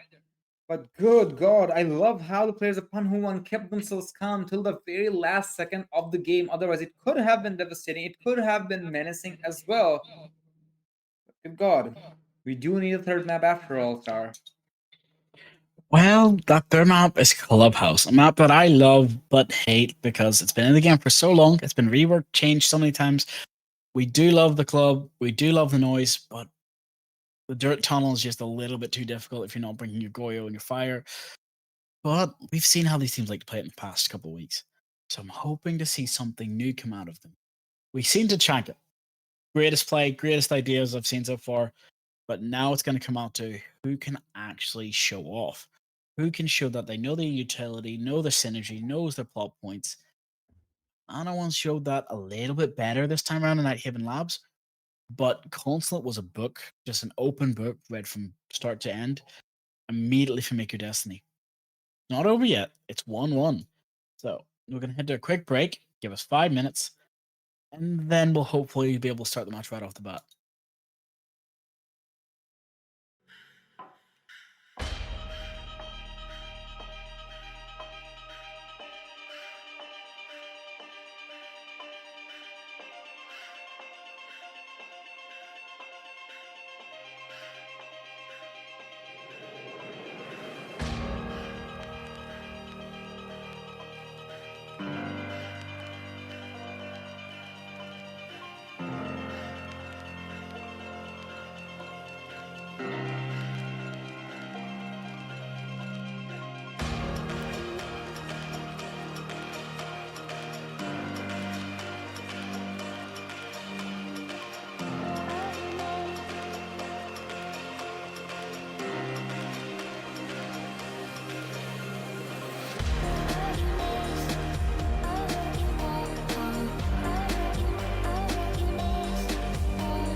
Faint lights in the distance, the thin line that separates your shadows from my soul.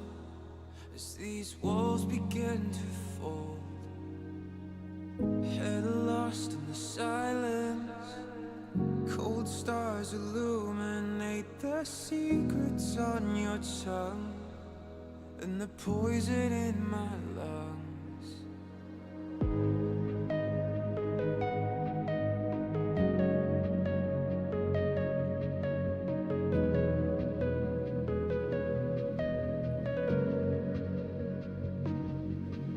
Where every passage ends, a new road begins. The further I descend, your labyrinth.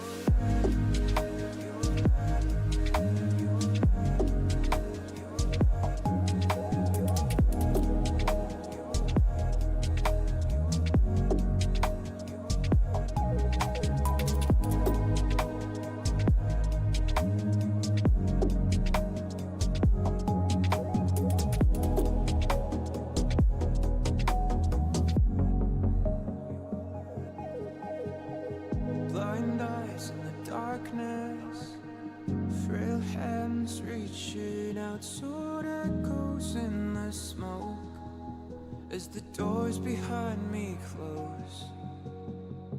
No cure for the madness, each turn tangled in the fear of losing sight of the slowly fading light.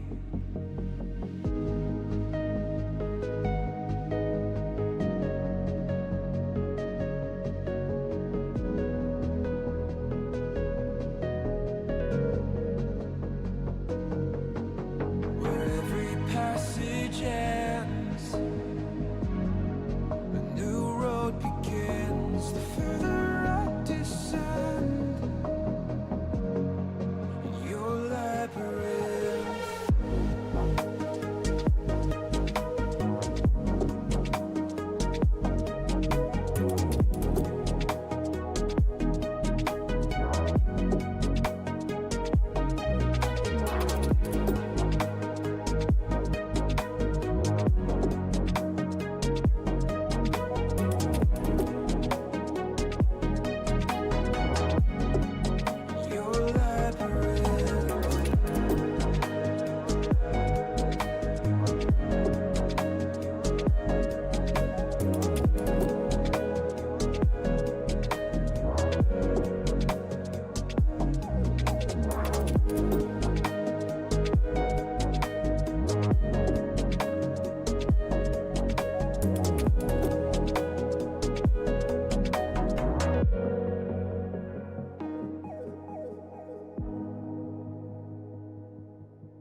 And now, ladies and gentlemen, Yeah. we're going to be back with a third one. You wanted to take it, or? No, you got it. Okay, so ladies and gentlemen, now we're going to be back with the third and the last map of this series on the map of Clubhouse, as the players of Pannuhuone and Make Your Destiny, or MYD for short, just doesn't know how to give up, and they are absolute titans. And no wonder that they made so far into the upper bracket grand final, or should I say winners bracket finals. So no surprises to see that they are going to be pushing us the third map of Clubhouse. Both these teams have won each other's maps, as we have got to know on the fly of the game. So Clubhouse is something they have not chosen. I mean, that's just leftover as the third map. So it's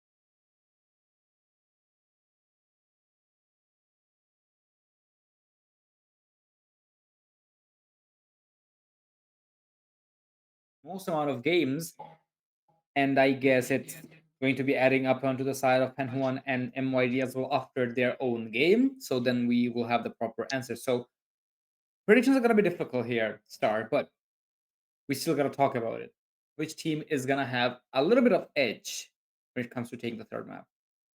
Well, Make Your Destiny aren't going to let it slide, of course. So I think they'll have a bit more. As you can see from the standings, they were at the top, yes, but that doesn't tell the full story of every match, every round. As you can see, it's a best of 3 system now, meaning that who's got the most endurance could actually end up helping them in the long run. Hannah once started slowly going forward with the pressure and hopefully trying to win this out. Now it's up to whether or not they can win this out. As you can see, we're going on the map. This is the final one. Let's see who's banned. I'm going to go with the basics for now. Blackbird and Clash.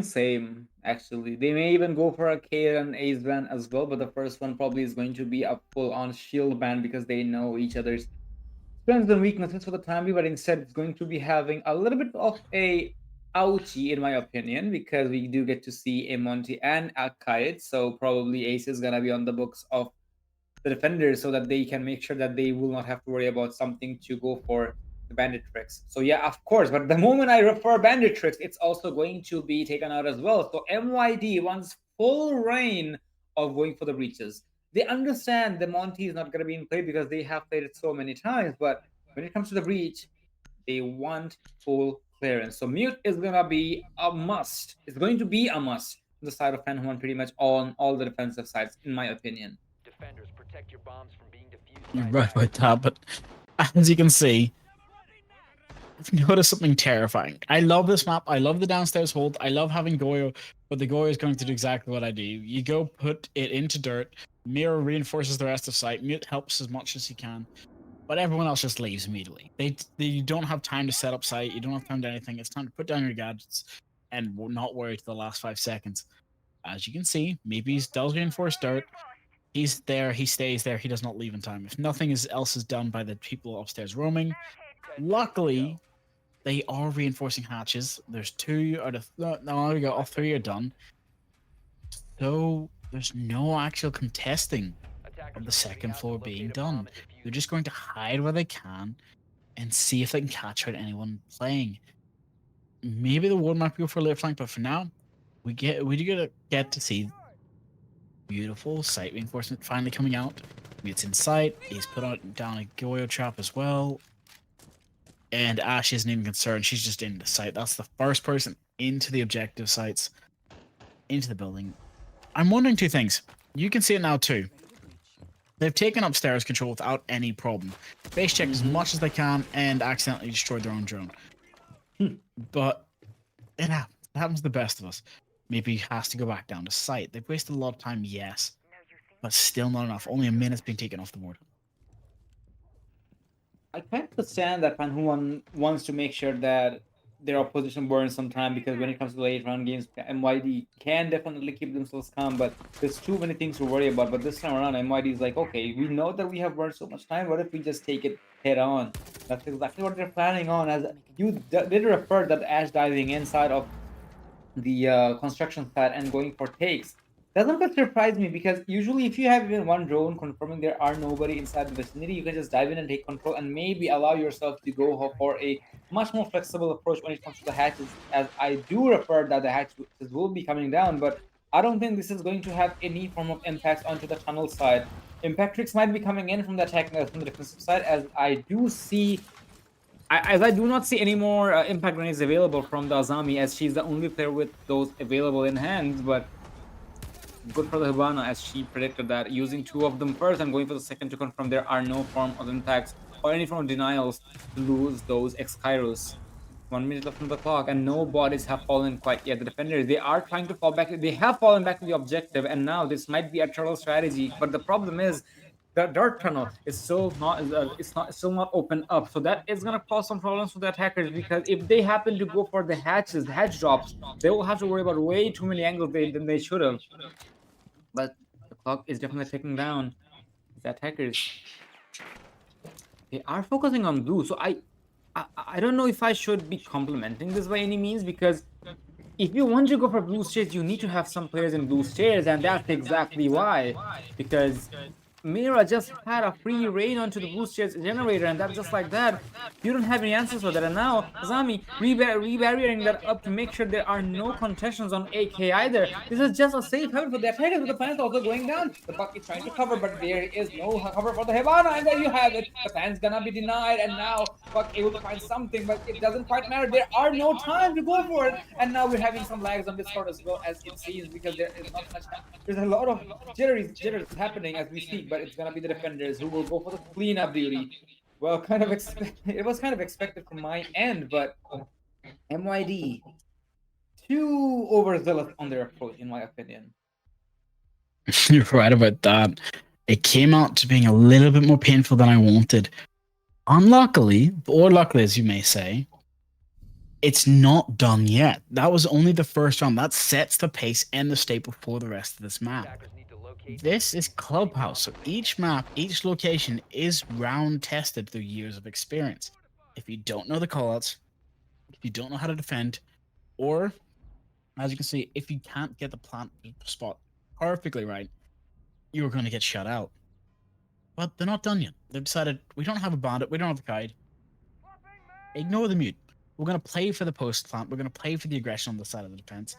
While the attackers are planning to open up as much as they can and use anything such as guides, such as Capto Firebolts, to hopefully asphyxiate their opponents out of the area, make some space, and use the box to hopefully just go in below.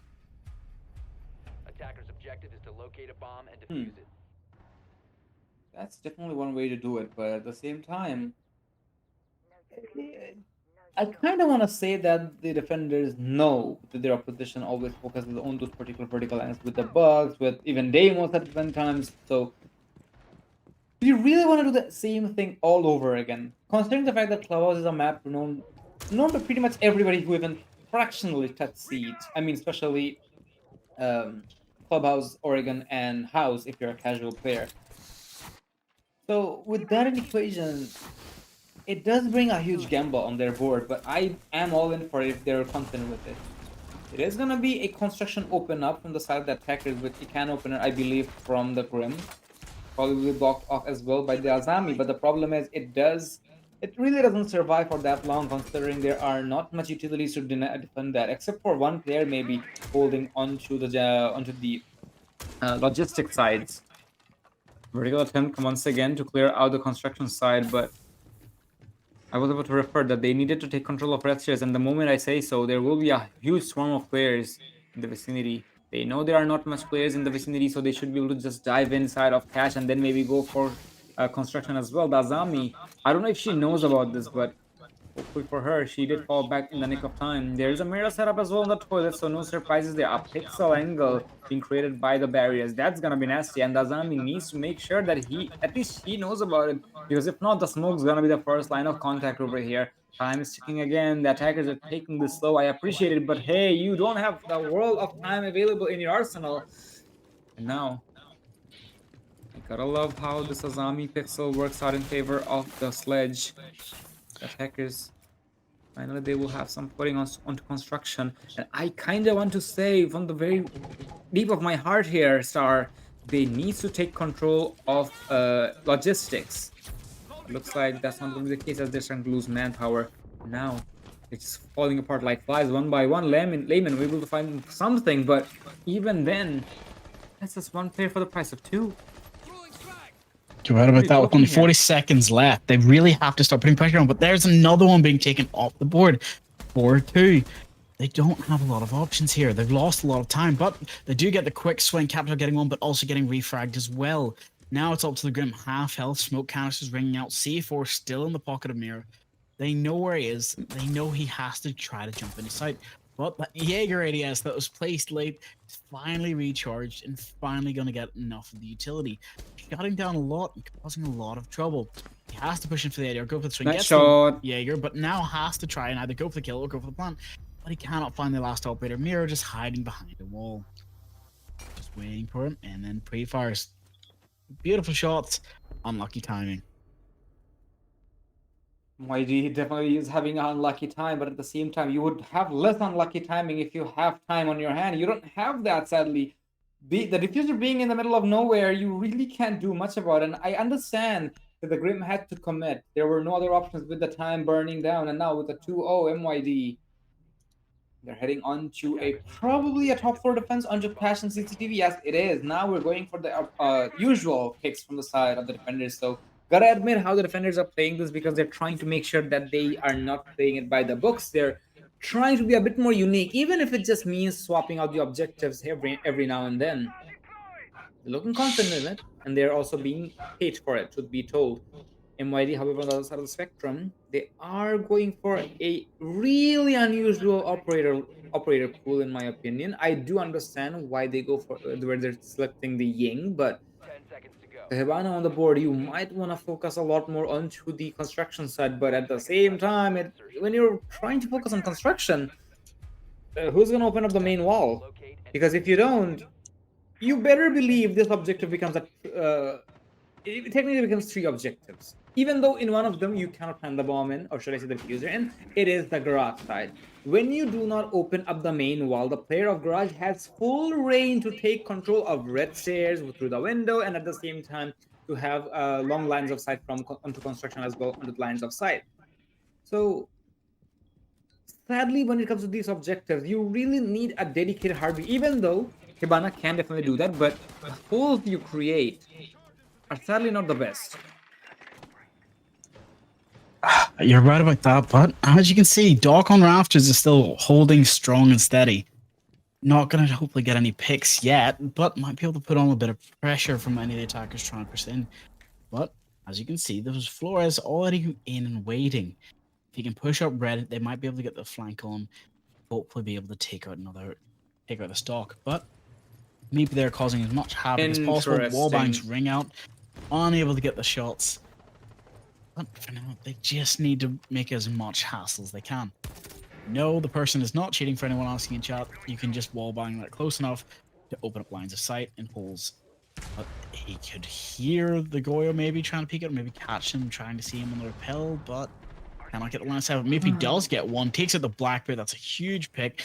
But Capjow is now in below. This is where the fire has to come up and out. Doc can survive this. That's the thing. Doc, if he uses his Doc stem sparingly, he can survive all of the Capitao fire that rains down upon him. 3, 2, 1. Oh, but another operator gets taken out as well. He's gonna do that! Oh my goodness!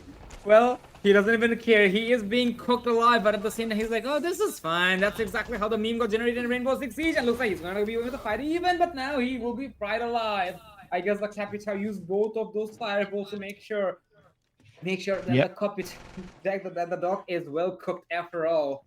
Not sure how you like your bacon, but there we have a Doc over here on the equation. 3-3 as the players of MYD. They have openings, but the problem is they still do not have a wall opened up. I understand that the Havana was trying to soften up the wall over there, but come on, man, that didn't quite go down well. And not to mention, they don't even have too much of a top-breaching utility to go for that. And one by one, they'll have to dive in. 30 seconds on the clock. The Havana can definitely play the lines of sight, even repelling if she wants to.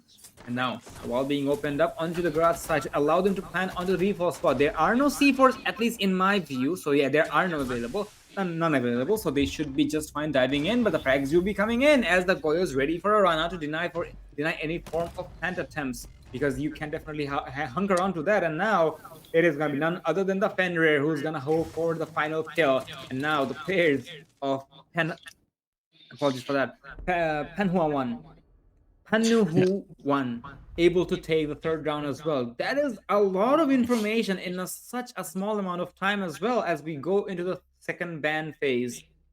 Kind of feel like this is gonna be something we have seen previously. Maybe a mute.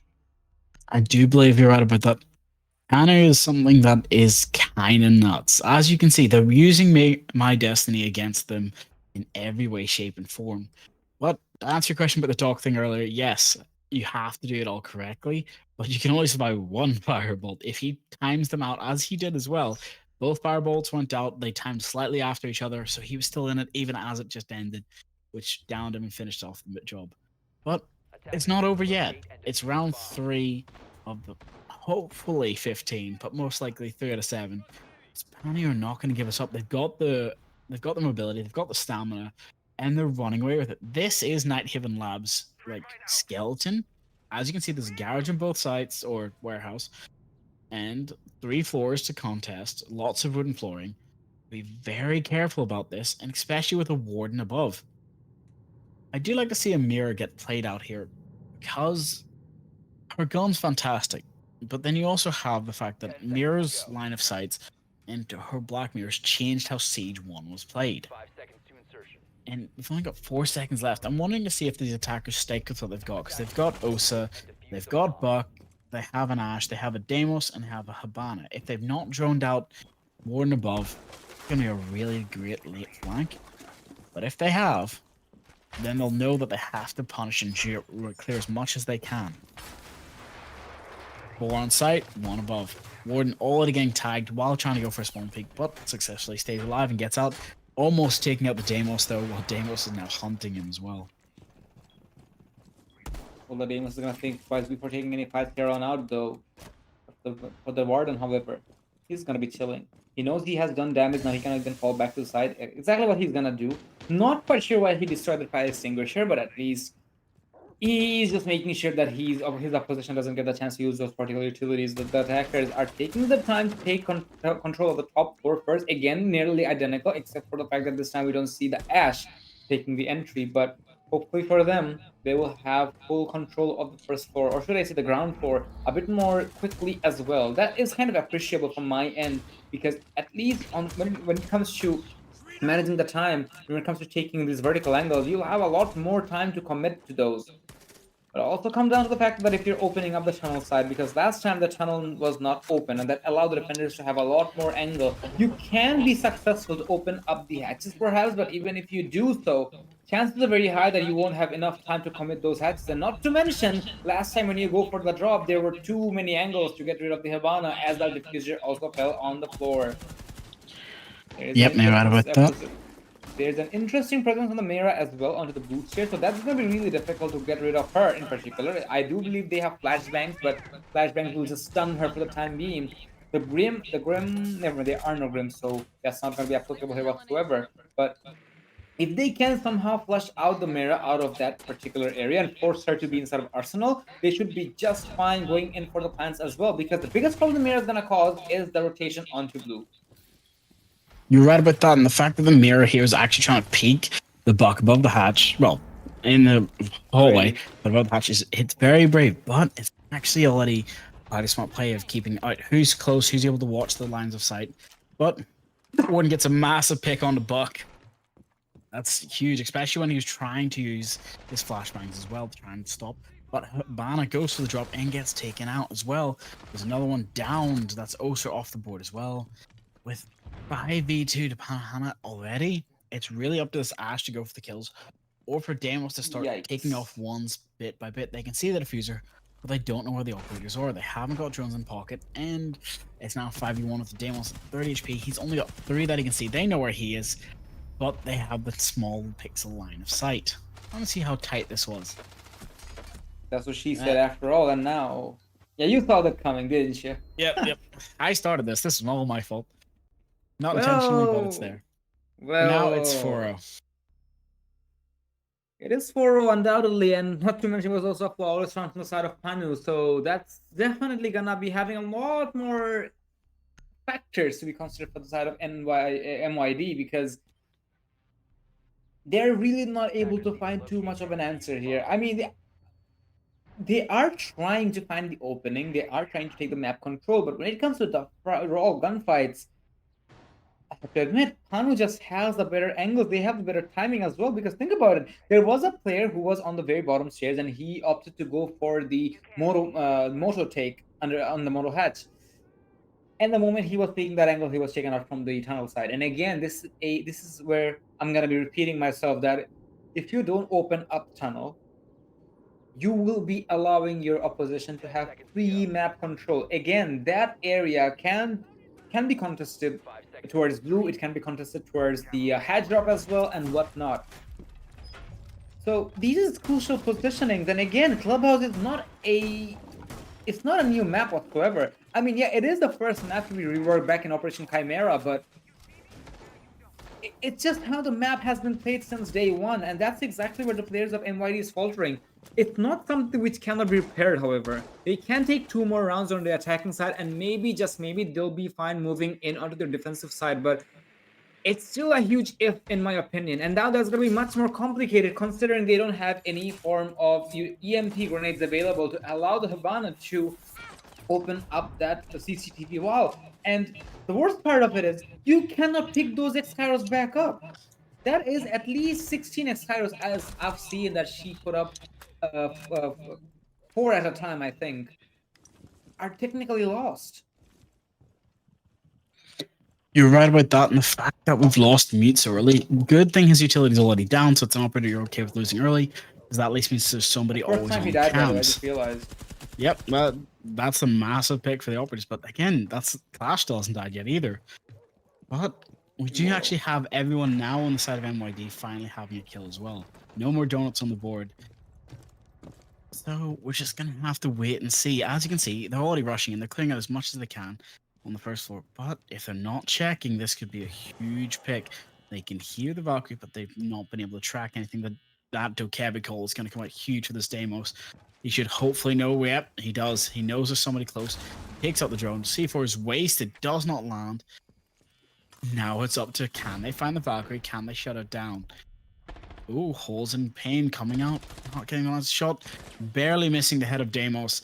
It's up to this Valkyrie who's getting stunned, flashed, and pushed around. Can I get one? Yes, he can get Buck. And he gets the second one, taking out Deimos as well. That's huge too. Huge picks going, especially for floor denial. So, 3v4, massive operators going. Well, he's taking too much time away from them. They only have 52 seconds. They have to start pushing the site now. The site is upstairs. It's not basement. They cannot waste anything else on her. Gotta hope, get her on the road, tip back. But now Deimos is now on cameras. Hopefully gonna catch something here, but it's all gonna come out to this Dokebi. They know she is. The mute was on cameras, checking her out. Now it's up to the smoke. Clash is here, gonna shut it down. They know there's still 2 other operators there. You can't just completely focus, but here comes the Valk coming up the staircase. But Dokebi actually does get the Valkyrie on the rotate, so that's a huge pick. Avenging her 2 brothers. Now it's a 3v3, a much more winnable situation, but only 14 seconds left. That 6th defender is going to come out to the last 10 seconds and shut it down, but they do actually get 1 more pick. Nikki's, that's 2. Now it's just the last one standing, but Panu gets the final shots. Watching it out. 5-0. Might as well be a flawless half, truth be told here, Star, because think about it.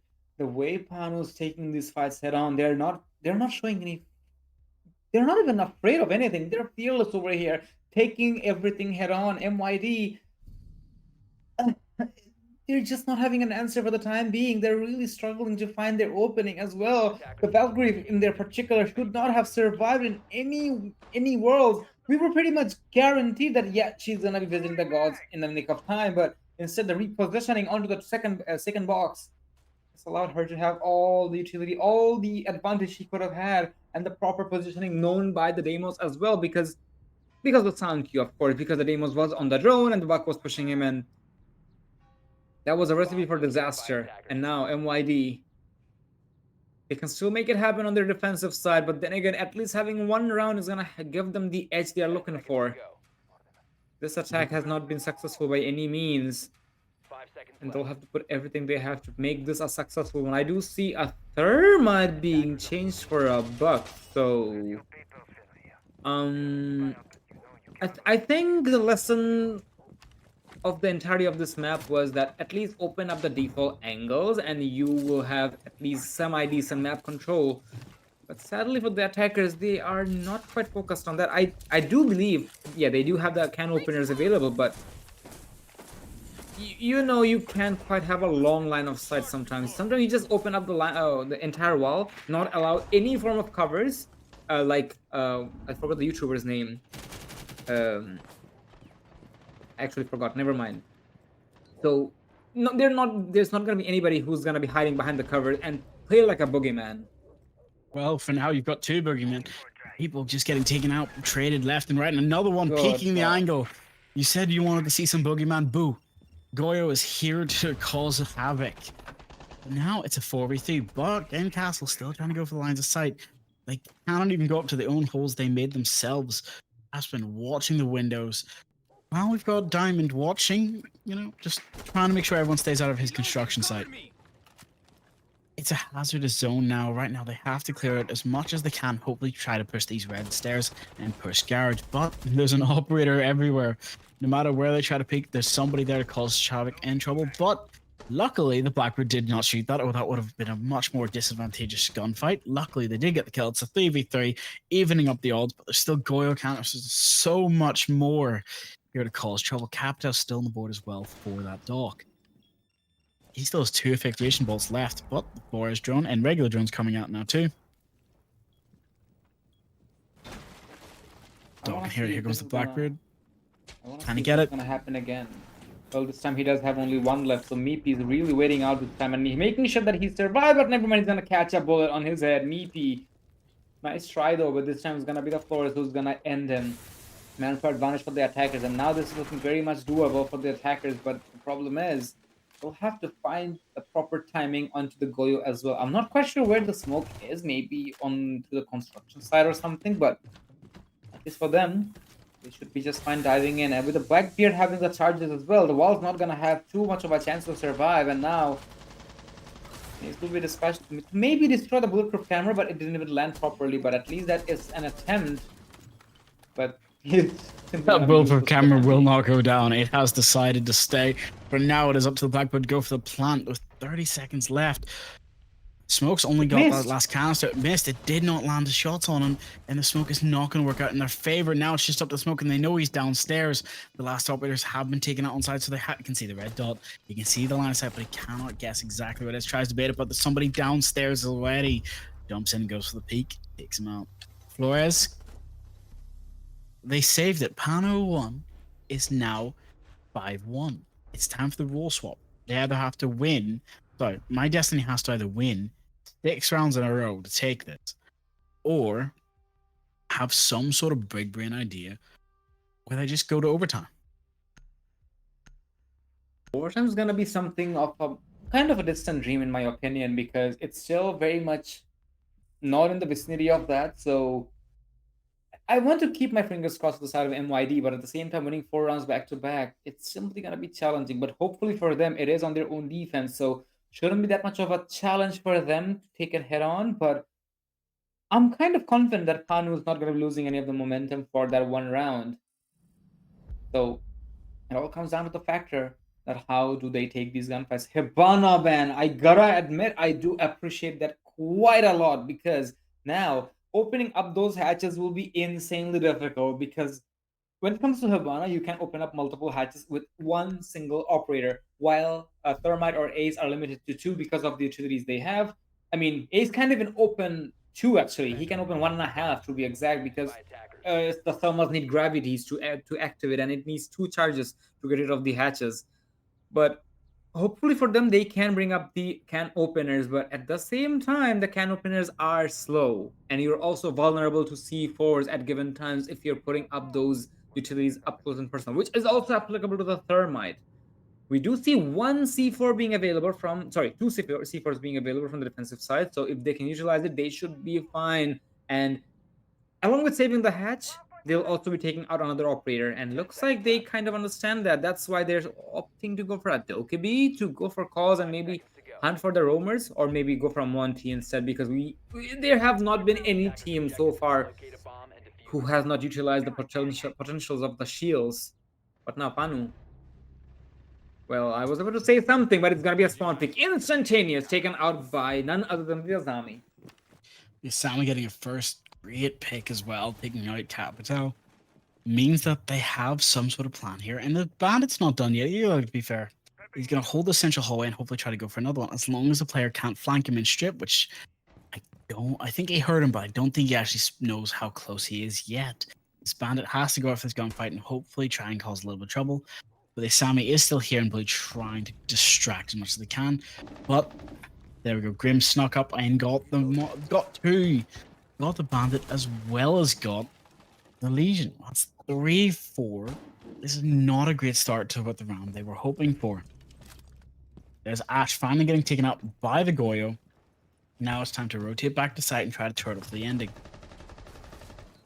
Oh, the Asami runs up the staircase, getting spotted by the Monty. That actually just tells them that there's at least 1 to 2 people already upstairs, so this Buck probably can just push in, which is going to be the case. They still have drones in pockets. Just walk in. Yeah, he's got time. He can do whatever he wants. Monty drops the hat, but the never Goyo mind. fire. Ooh, but he does not survive. But the fire does get him in the end. But they know there's a Goyo here watching while the Monty goes to the plant. Diffuser goes down.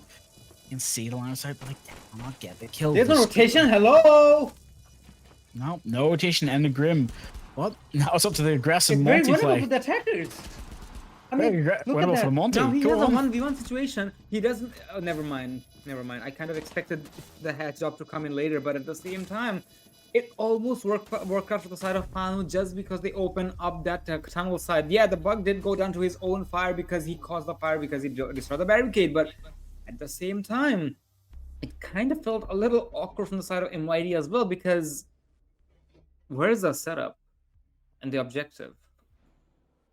Anywho, it's not something I'm judging upon. MYD is opting to go for a timeout here, so a good timing in my opinion. But at the same time, this is the exact same thing they did previously, from what I can remember. Yeah, they did actually do the same thing previously as well because they somehow on the map of Nighthaven Labs as well. I really hope they can put themselves back on the track after this pause timer. Now that they know that okay, this is how we can beat our opposition, but at the same time, they have to understand the mistakes they're also making here and there, so that they can be on the flight and be just fine. Hackers though, there's nothing I can complain about. Actually, it was just unfortunate for them that they could not hold the line, but at the same time, the bug was definitely being way too much greedy. When he saw the back of the Goyo canister, he should have been like, okay, I understand there's something here. What if I just break it and just hold the angle instead? Well, to answer your question of if you just hold the angle, you're gonna get tunnel visioned. But now there's a lot more problems they're gonna have to worry about fixing. So they got the round, which is good, but it wasn't handled as solidly as it should have been. This bandit is coming out. They know they can have the mute there as well because the attackers did not ban them out. But that means your best option of winning this is to waste enough time where that 6-pick attacker can save you. Sorry, that 6-pick defender can save you with a timer. But right now, the biggest problem is going to have to be the fact that they're taking these aggressive gunfights. They're not having enough intel. This is where Valkyrie might have been a massive change of an op for them. But we'll just have to wait and see what their big plan is. Because for now, it's one person on site, the other 4 roaming to try and hold CC cash. But again, you gotta remember that's not the site. There's no mirror on the table anymore. So it's swing or be swung rules. Ooh, the fire comes out. You gotta remember, even in Prip Phase, you can damage yourself. I'm wondering, can he actually just jump the drone across? No, I don't think he can. I was actually focusing on that as well. Probably he can because as he is standing on that position, probably if he times the jump properly, it's gonna get attached to that castle barricade as well. So I want to believe it will work, but sadly we didn't get to witness that. But I'm damn sure it would have been because it's really close to the angle, right? So chances are kind of high, but now I do wonder if there's any chance to get rid of these particular castle barricades because they are covered up by a mute jammer, and I think the mute is jamming the Red Hero as well. Yes, it has. The attackers have made their way inside of the CC side. They are trying to find if there's anybody inside of cash. Sadly, there is a Thatcher, not a sledge to get rid of those walls, even though I believe, never mind, he doesn't even have the breaching charges available. But at least on the brighter side of luck, they should be just fine opening up the jacuzzi wall. But have to make sure that they have proper control of CC as well, and now they are working on just that. But actually, you know what? I do appreciate it actually, because now they are taking the time and opening up multiple sites offline to make sure that they have a proper map control, not giving away anything unnecessary. And it's opened up. I do wonder why the castle is playing here. He could have played it safe. It's not the castle, it's actually the bandit. But hopefully for the Azami, able to find some values. A chase is gonna be happening here as he's trying to rendezvous with the Flores. Sadly, no cracks coming out from the attacking side, even though there is a quite chunk of map control from their side. But now they'll have to melee this castle, break it off, and maybe, just maybe, flush the flush the defenders from the corner they're hiding in, and then go for the commitment. The smoke is gonna be a menace here. Right about that. I don't know if they know about the mute being in the corner or not. Because for now, this Blitz is just sitting waiting. I don't think they've droned enough to know anything. And if without knowing anything, you know nothing. But they know there's an operator deep in A. They haven't cleared out much of office as well. So right now, logistics is going to be a no man's land, which is going to be there just to cause havoc. They've got 30 seconds left. This timer is their biggest op right now. No matter what they can do, they do not have the time. They've got 30 seconds, so they have to push in, have to go for plays. They haven't got anything to stop them. This thermite can be there to help, but I don't believe he's got no more thermite charges in the pocket, but he does got a gun. So he gets a lovely pick on the bomb, taking on an operator. They heard the drop, so Rastin now knows that there's somebody Does he know? in deep gym. Yep, Rastin definitely heard that person lying down.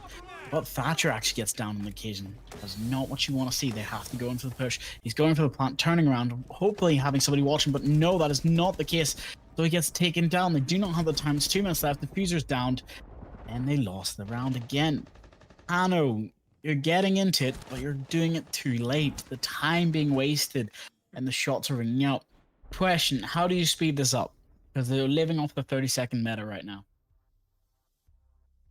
The only answer is don't rely on the 30-second meta, because now you know both these teams know that when it comes to the late game, it's going to be the defenders who can keep themselves calm. There have been occasions that attackers just find themselves out of the hats, but it's not going to be consistent in any given world. The defenders have better angle. They have the idea where you can plant as well. So MYD, sorry, the side of Pannu, the best they can probably do is not burn time whatsoever. They can just probably take proper control or do the basic stuff. Again, it kind of was working on the first round of their own attack. The second one, they took too much time, and of course, I have to admit that on the first round, they were one man down as well because of spawn peak on the Capitao. But even after that, considering they were able to find so much value, that should be the answer.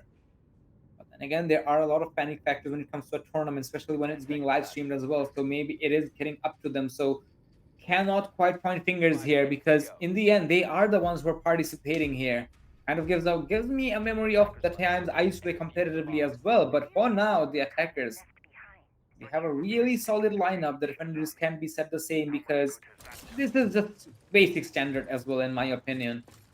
But it's going to come down to the fact that which team does it better to play standard Legion. I love what I see here, trying to find anybody rappelling out of the garage side, but there's nobody to be seen as of now. And I would say if he waited a little bit longer, he should have found thermite as well. But sadly, he's not going to be risking too much on the script side. Just looking at how the plays come out, luckily this Maverick can use this technique to open up the holes in the walls. It's not absolutely perfect because you're supposed to get both the middle and the middle top. So if you don't do it perfectly like this, there we you go. He can get it in the end, but he's had to waste a bit more gas than he'd want to. For now, it is about opening up as much as they can. They're opening up jacuzzi as well to give themselves a bit more breathing room and a bit more rotation. For now, as you can see, they're opening up all options. They're not secluding themselves. They're not tunnel visioning as they did last round, where they all tried to pile through certain windows. Now it's how do we push B? Walls are open, walls are not reinforced. They know we can try to push them from every angle. We've got to clear as much as we can. Flores drones ringing out as well. And this wall's soft on construction, I didn't realize. Okay. Well, either they forgot to reinforce it, or maybe they just kept it soft intentionally to make sure the opposition is going to be using some form of utilities to burn it. And now for that, it's going to be a Flores drone. I'm kind of confident that the first wall has also been opened up, and that's actually a good call, considering the fact that they didn't even use a thermite charge. So there's still one thermite charge up, and they can still open up the construction wall if they plan to do so. The Fender is gonna be a first line of contact as he's playing onto logistic sides, and somehow he wins that fight. I'm not even sure how he won that. I mean, it was Tables. such a smooth transition. I'm just asking out of curiosity, are they playing on controller? No, the answer to you is the MP7 is great, and that's what we like to see. Smart gameplay, smart pre-fires as well. Winning out the round, but he doesn't have the What bolts the for heck? anymore, so he has to prone. Luckily, Capital can finish them. I don't know how to tell you for this match. Has been sprinting, trying to engage gunfights mid-round, but for now, it's working out in their favor. Everyone's remembering how to play CJX. I'm hoping the stock might be able to get this nice long angle into construction, hopefully take out any of the players coming through there. But right now, you've got Capitao and Flores with a lot of utility still in their pockets. Fire rings out first, gonna have to stop the person Good one. trying to go for a rotate. Oh, and somebody's there at the door as well, so you don't have a lot of options. Smoke's going out, people have to go for plants. There it goes down. Hopefully somebody's there to support it. Asami gets pushed out as well. Pannuhuone's trying to send this off. We got one left. Capitao diffuser is going down. Now it's a 2v1. They know where the last operator is. He has to be out in construction. They have to try to go for the push. They can see the diffuser, but they cannot go for the kill. But he Oh, no. finally steps on the goo mine that's been there the whole time. Unlucky for them. And then the Legion crouch shots take us out. Poetic, if not anything. That one goo mine ended the entire man's career over there, because I don't know if he saw that or not, but yeah, had he not been goo mine, he could have survived that for a little longer. At least he could have even run out from the construction side and played it passively. Not sure if he had any more fireballs available though, but it's still fine. And looks like MYD is going to be back on track, 5-4, and not allowing his opposition to set, or there's opposition to set on match point and map point, and as well as into the grand final point as well. So second ban phase, we're going to be having an Azami and Monty ban. Monty doesn't surprise me whatsoever. Azami, well, it is Clubhouse, so I'm not surprised here either, because they do tend to play a lot of Azamis in the basement and including the top floor as well. So getting rid of that one particular issue is going to be a bit more flexible for going for the commitments onto garage side. But Defenders, protect your bombs from being it also comes down to the factor that how do the attack work? Again, the attackers have not found any success in the second half yet. They know for a fact that if they can take control of dirt tunnel, they should be having at least some openings, but at the same time, how long is it gonna be efficient? They have a few. Oh, never mind. I was about to refer to the fuse. I was about to compliment it, but instead they're gonna be changing it. And if they had the fuse, that would have been phenomenal, because now that they have a Goyo as well, imagine if there's a Goyo canister right next to the plant spots, and they're not taken out instantaneously. The biggest problem is that Goyo canisters last for a real long time. for insertion. You really don't want to change your plan spots, considering the fact that you're playing on the 30-second meta. Bomb and defuse it. Just gotta see the shots coming out. The bullpuffs, they're setting up as much as they can. They don't have a lot of time. Here's the thing. My Destiny has come back. They've made it the best they can. They have to decide how they want to handle this. One way or another, it's their choices to make either clutch this round out, or get surprised by the Ying. If there's not enough intel for them, this Ying might be able to just walk straight in, stop anything from happening, plant, and have full top floor control by the team covering them. Well, we never know. Now that we see there's a Valkyrie on the board, I took Heavy probably would have been a nice pick, but instead they're going to have to go with the Grim. Go for post plant. I'm wondering two things. I'm not sure if you've realized it yet either. Because of how often they brought Grim, how often they brought everything that they have now, Buck, Capture, I'm not seeing a lot of change in variation. But shots are ringing out from the Goyo hiding above in cash room. Luckily, tagging Capital and forcing him out of position, scaring him enough where they just have to make the decision of what their plan is. They have to clear out the people above. They cannot forget him anymore. You cannot. But I think they're also gonna be burning a lot of time in order to do just that, because they might be just playing with their food at the moment. I love how the Goys is speaking of the vertical angles and not allowing too much flexibility from the opposition. He just there, okay, people, I'm here. Either you can contest me or you can hold the flank, but I would rather prefer if you contest me because I'm not giving you gunfights whatsoever. And that's exactly what he's banking upon. And not to mention, there's also a mute on the top floor. So if the attackers wants you go in from the first floor, I mean, you're welcome. But at the same time, you'll be sandwiched by the Goyo and the mute. And that's just the half of the story because there's still players left inside the objective. Again, 1 minute left on the clock, and Pannu are trying to find openings. They're trying to find players inside of the objective as they're tossing out the Grims. Probably able to find a kill as well as the smoke is super low on HP, but never mind. That's exactly why you take control of tunnel, ladies and gentlemen. Now that you see there is a Warden playing on AK, what do you do about him? Either you push blue while you contest a lot of angles, or you just take tunnel, which just takes one reinforcement. But now, locations are revealed by the Warden, but how much of a survivability is he gonna have because of Capital? Well, sadly, he doesn't have any flame bolts available, and that's all up to the entry fragger, the Ash. Again, these are just basic stuff. You just have to open up one particular barricade. I know there is a Goyo canister.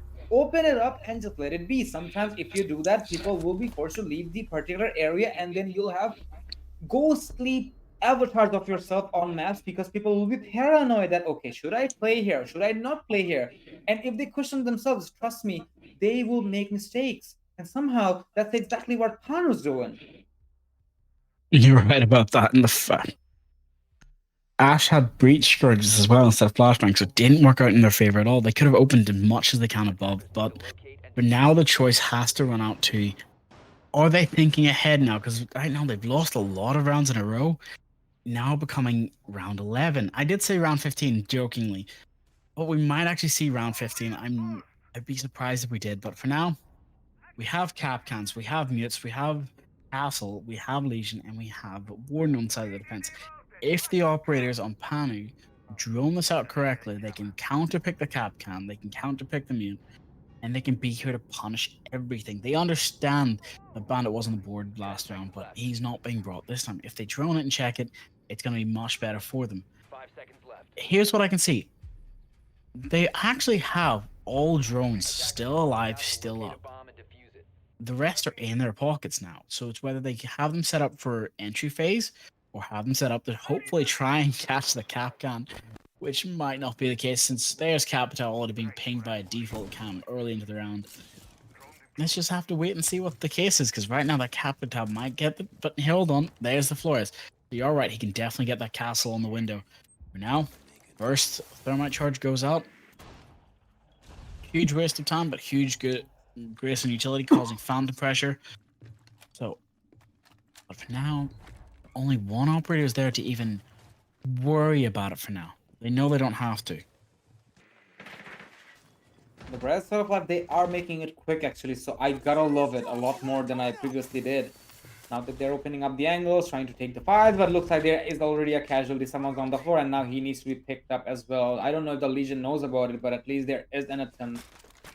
No more leads available, and finally there will be some punishments coming in from the side of the Thermite, as it seems like the mute kind of over-exaggerated onto the gem side, and there is going to be a double onto the Captain as well. And I mean, when it comes to the Captain in particular, usually this is an operator you want to play when your opposition are panicking, because now they will not have the time to check for corners. And looks like the Captain himself forgot to do the same thing, because I mean, you can simply hide out and your traps will probably do the job. Even if you don't get the kill, you'll be just fine. And now we will be having a chat on the chat drop into the game as well. Looks like the Thermite did quite go for a ego peak there because the Captain didn't expect that. But for now, with the manpower advantage, this is looking very much favorable for the side of Pannu.